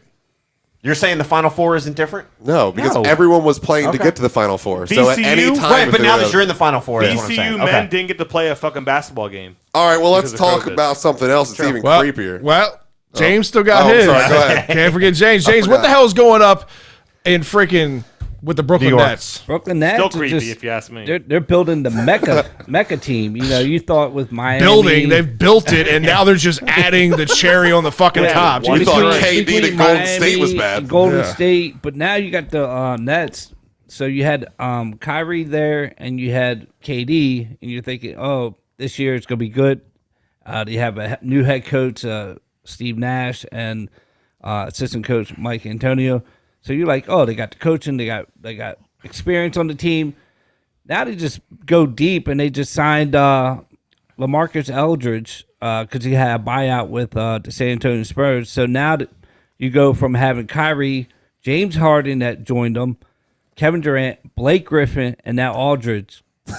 So That if they sounds don't like the win it all- 2014 All-Star game. Wait, so we have the all stars of the team, Right. the top 3, and then the also rans as the if back they- end. if Of they The All-Star backups. if they don't win, then They won't this will be the thing. But it looks like they can because the Lakers are getting hurt and not looking too good. So this could be their year for the first time. I bet you the Sixers win. If the Lakers figure out a way to beat this team, you on this show and everybody else on this show that doesn't already say it needs to be LeBron is the fucking GOAT at that point. 76ers win it all. LeBron is the GOAT at that point. Thank you. I'll eat my words. I've I'll always bet said that Michael bet Jordan on it. is the GOAT. And He I is will the GOAT. argue to anybody that He is the GOAT. he is the GOAT. But if LeBron pulls this He's not gonna bullshit, pull it off. if he does, Let's put it this way: if I'm Man. not worried about it. if they do a last dance to LeBron, half this room ain't watching that shit.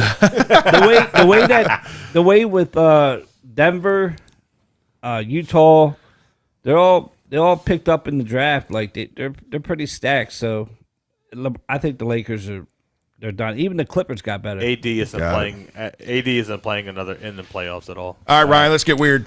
All right, let's get weird. Leave it to you two to get weird. Let's get Fred, pervy. if you need to, you can move my penis.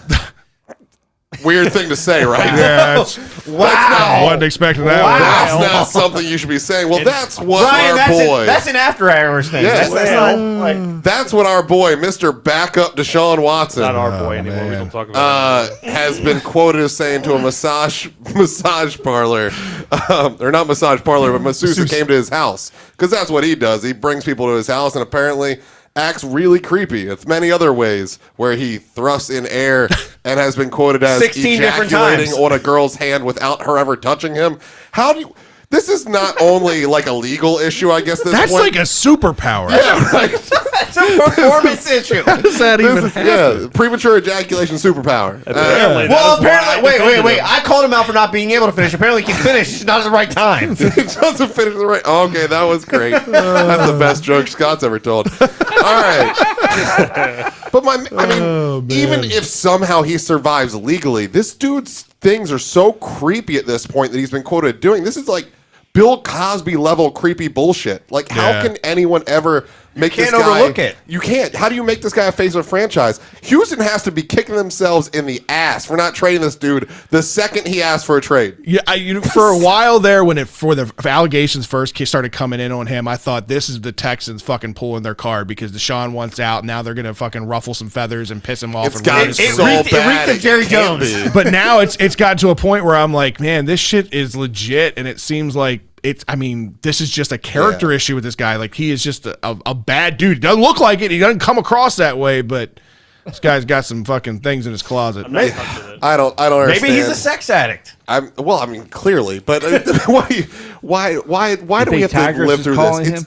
It's almost easier to deal with like the one-off rape accusation, which is rape's terrible and like the worst thing ever. But you can wrap your head around how this happens or how it could be like misconstrued because they're drunk or something. How do you wrap your head around so many just weird? Like, this is not how human beings are allowed to act together. Right. It's not even the ones that are like all that criminal. Just these strange things. Because it's not like people are all piling on and like wanting criminal charges, wanting lawsuits. It's just like everyone feels comfortable bringing up their Deshaun Watson story now. And no matter how minor that individual story is, it still makes them look creepy as hell and supports these huge, terrible things people are saying. That's the thing about it, too. It's 16 civil lawsuits at this point. At this point, it's 16 civil lawsuits. They're saying it could wind up being up to 22. The sad part is there's 16, but you have one person that they're saying that there was blackmail and this and that involved with it. But there's still 15 others. And now they're charged with obstruction of justice for deleting Instagram messages, which who knew you couldn't delete your own Instagram messages? But I'm not in no way defending. Disclaimer. There's still not criminal charges brought up yet. I think like Houston saying they haven't even been given evidence yet, like the Houston Police Department. I'm not negative. Well, but that's because it's all civil case, so there has to be enough to warn it. No, I get it. I'm not saying I'm not in any way all the defending women it, but I'm just saying it's still a lot problem. of it via internet. You don't represent Deshaun Watson, do you? I do not. It will be soon, though. If I did, there would have been non-disclosure agreements if anything of these allegations were to have happened. Yeah. And, bro, be a regular somewhere. Like, I know you want some strange, but, like... I think you hang out with Tiger Woods. Like, he just took it the wrong level. It's terrible. Maybe. All right, Fred, what's your story? Speaking of strange, speaking of weird, speaking of creepy, local strange, all of the above, who is it that lives at 228 Towson Avenue in Baltimore? 21225. Who are you? My side house. Brooklyn Heights, baby. Who are you? No, it's Willie Sneed's side house. It looks like it. If you haven't seen this yet, so I am in the market. I am trying to buy a house. So I'm on Twitter earlier today, and a Redfin link pops up in the middle of my Twitter feed. I'm like, oh, it says Baltimore. I'm going to click on it. I click on it, and this couldn't have been the most creepier house. Hold on. Because when you first initially look at the first picture of the house, you kind of go, oh, damn, $225,000 for this house? It's right in my ballpark as far as pricing goes. Maybe it's not in the zip code, but you know what? I'm good with a good value. From the outside, it's kind of got my vibe to it. It's got a black and gray kind of, modern look to it. It looks good. Man, click when you get inside this thing, the first picture is like, the first three pictures are okay because it's just. First it's this guy is a super Raiders fan, whatever. He's got Raiders jerseys hanging up everywhere. I'm like, if I was a Raiders fan, this is cool, whatever. Well, keep clicking. There's 82 pictures on this listing. Which is crazy. What realtor thought it was 82 pictures of this house was a good idea? This realtor had a fucking field day. This is the one that got me. As I'm going through, Like the first picture inside the house are these Raiders jerseys, and then it's like this picture in the background that was like, bro, did you watch all the sequels to The Crow? There's like coffin. This one with the guillotine. Yeah. Done. Oh, Yeah, that was the first thing that thought, that's an interesting picture. There's a picture of a guillotine literally as you walk in the front door. That's interesting. Let me click through and keep going. There's a coffin in the living room. There is a coffin in this living room. Keep in mind, it's very clean. It's very neat. You know, all the these carpets things are black. The house All the itself cabinets are looks black. nice, but it's very dark, very gothic looking. Well, you keep clicking further, and let's just say, you work your way up to the bedroom as one would. A lot of people have worked their way up in that bedroom. Apparently, we were not the first ones to see this bedroom from all angles because the bed is surrounded by mirrors, top to bottom, the whole way around you. 45-degree angle mirrors. I was going to say, the ones up top, there's like the one that's level with the ceiling. There's 2 at 45. Whoa. There's 2 the at walls. 90. This Then might there's the porno TV hanging from the ceiling. this might give Christian Grey a run for his money because this was intense. And we haven't even gotten I'm to the torture intrigued. basement. Me being me, I'm intrigued by it, but They clearly whatever. staged the basement. So you want to keep clicking through, right? And you start noticing pictures on the wall and crosses on the wall and everything, and you're like, got every single room. Now, mind you, I'm trying to paint you a picture here. Every single room has hundreds of pictures and frames and different artifacts all over the High house. quality. It's not like a hoarder. It's like Right. good money was spent on this. It's very well done. But then you work your way down to the basement. You're like, I don't even want to fucking walk down here. Yeah, I don't even know what's about to happen down here. And you're like, wait a second. What's going on in the basement? There's nothing in here. It's an unfinished basement Unfinished basement, fully carpeted, with black carpet. painted black walls, painted black ceilings, Two random recliners with a TV in front of it in this Another wide porn open TV. space. Clearly staged. 100% they took the sex swing down, all the chains and The the whips. ropes, the whips, everything came down for this photo. They Sex ran dungeon out had to money. get out. They There ran is- out money. Sorry, that's why. I don't know what I missed because I had to go piss. I almost pissed myself in laughing. But they ran out budget. Wait. But wait, there's more. Yeah. The basement kills me the most because I'm with you and I didn't think about it till we started talking about it before the show. That is What most used to be definitely there? a sex room. 100% that is a Every sex room is a dungeon. sex room. All the furniture is made of leather that can be cleaned easily, How guys. many gothic pornos were shot in that I have to basement? show this house to Ariel because we're moving in. But then, again, there's more. Let's take a trip in the backyard. Let's go outside. When you walk outside, it looks great. Oh, Yeah. the beautiful Bob. fire pit. The I beautiful want that fire backyard. pit. The yard is well The bar manicured. with a There's 20 by 10 skull mural on the shed. the shed, which has big letters on it that says crypt, has a nice skull mural down the side of it, very well painted. There are with a well-done- tombstones, like fucking Halloween or Freddy Krueger just had a field Mounted day in in the this yard. guy's backyard. Cemetery written across it. Yes. And the grass is green, so they didn't Green take as these bitches shit. in October. Like, Yeah, right. well manicured. I don't know what is under the earth there on that backyard. There's by the way, this is downtown Baltimore City, basically. There's a fully stocked bar in his backyard because Right. no one is dumb enough to jump this dude's fence. If you took out all the stuff in the backyard, I'd look at that backyard and go, I want that shit. That's a nice Yeah. bar. He's got a nice TV The up. I mean, bar is titled Cemetery Oh, with, man. with a hearse And ass another end thing, above it. that stands out to me now that didn't stand out to me earlier, there are like 8 trash cans lining up the side of this house. What kind of trash were they disposing of that they need 8 cans? I'm telling you, I just think there's For a giant 1,000 square Gothic foot nudist house. parties They there drink all every the time. weekend. Dude, but the man. bar in the back, I don't know if you saw, he has all the bottles just outside. Yes, that's what I said. No one's dumb enough. It's downtown Baltimore City. There's liquor for free, hear but me nobody's out. jumping that fence. Now, mind you, remember, these pictures are staged for a realtor to take pictures online. What did this place look like before they staged it? What does that basement look like before they And everything is spider webs. We skipped that. There's spider web stair railings. There's spider web hands. Well, I will say in the backyard, going into the garage, it's clearly a wrought iron custom From made, a cemetery. like front. Yeah, it looks like a spider web, but it's clearly like custom made. I tell you what, for the custom work, it looks nice. For a house, it's creepy as fuck. I want to make friends with this I didn't guy. realize Little Nas X was from Baltimore. 'Cause apparently, this was his lair. This guy works at a funeral home. Look, I'll tell you. So I looked up the guy that owns it. It says not his principal residence. Don't put the name out there. So I'm guessing. Let them this do their is dude's investigative swag work. Pad.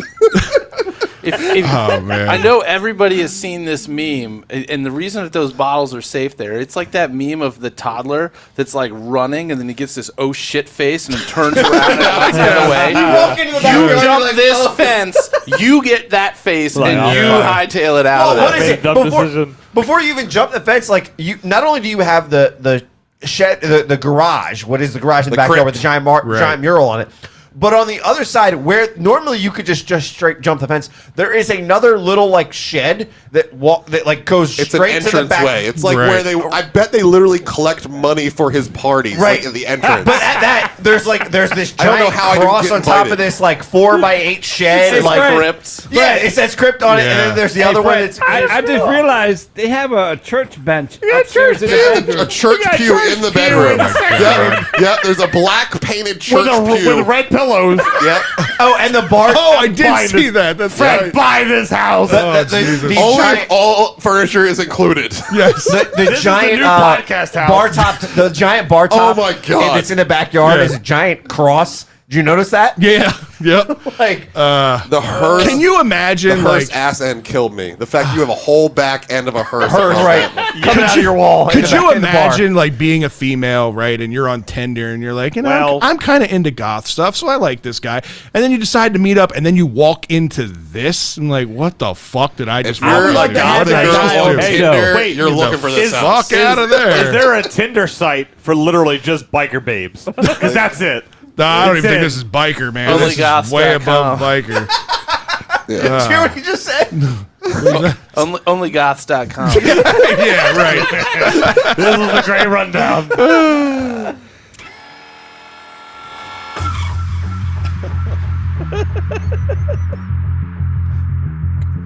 No rules. No boundaries. 2 topics. 30 seconds each. It's time for the 2-minute warning. I guess I can't throw gang signs up after that guy. What was it? Gang sign. Gangnam time. Gang sign. All right, Scott. It's time for the 2-minute warning. I'm going to let you start off All right. this All right. week. Castle Couch has the questions today. All right. So Oh, who's he your- actually calls him the self-casting couch now. I Did you hear like that? Yeah, you know what? We just He's discussed the embracing whole it. porno house. Why not? He's embracing it. Listen, this is the dynamic duo over here. You guys, you gotta give us the opportunity. Go to that house. I'm sure you can find it. I'm When the good. music was playing when you walk in. There's How many couches can you fit in that last house we were just talking about? Anyway, all right. So prediction time. Who do you have winning the AL MVP and the NL MVP? Ooh. AL MVP. I think Judge has a comeback year. Whoa, as MVP. Wow. Okay. Does he play 100 games? I think Sorry. so. Casting couch quiet. Yeah. Shut up. All right. That's your AL. Who's your NL? NL.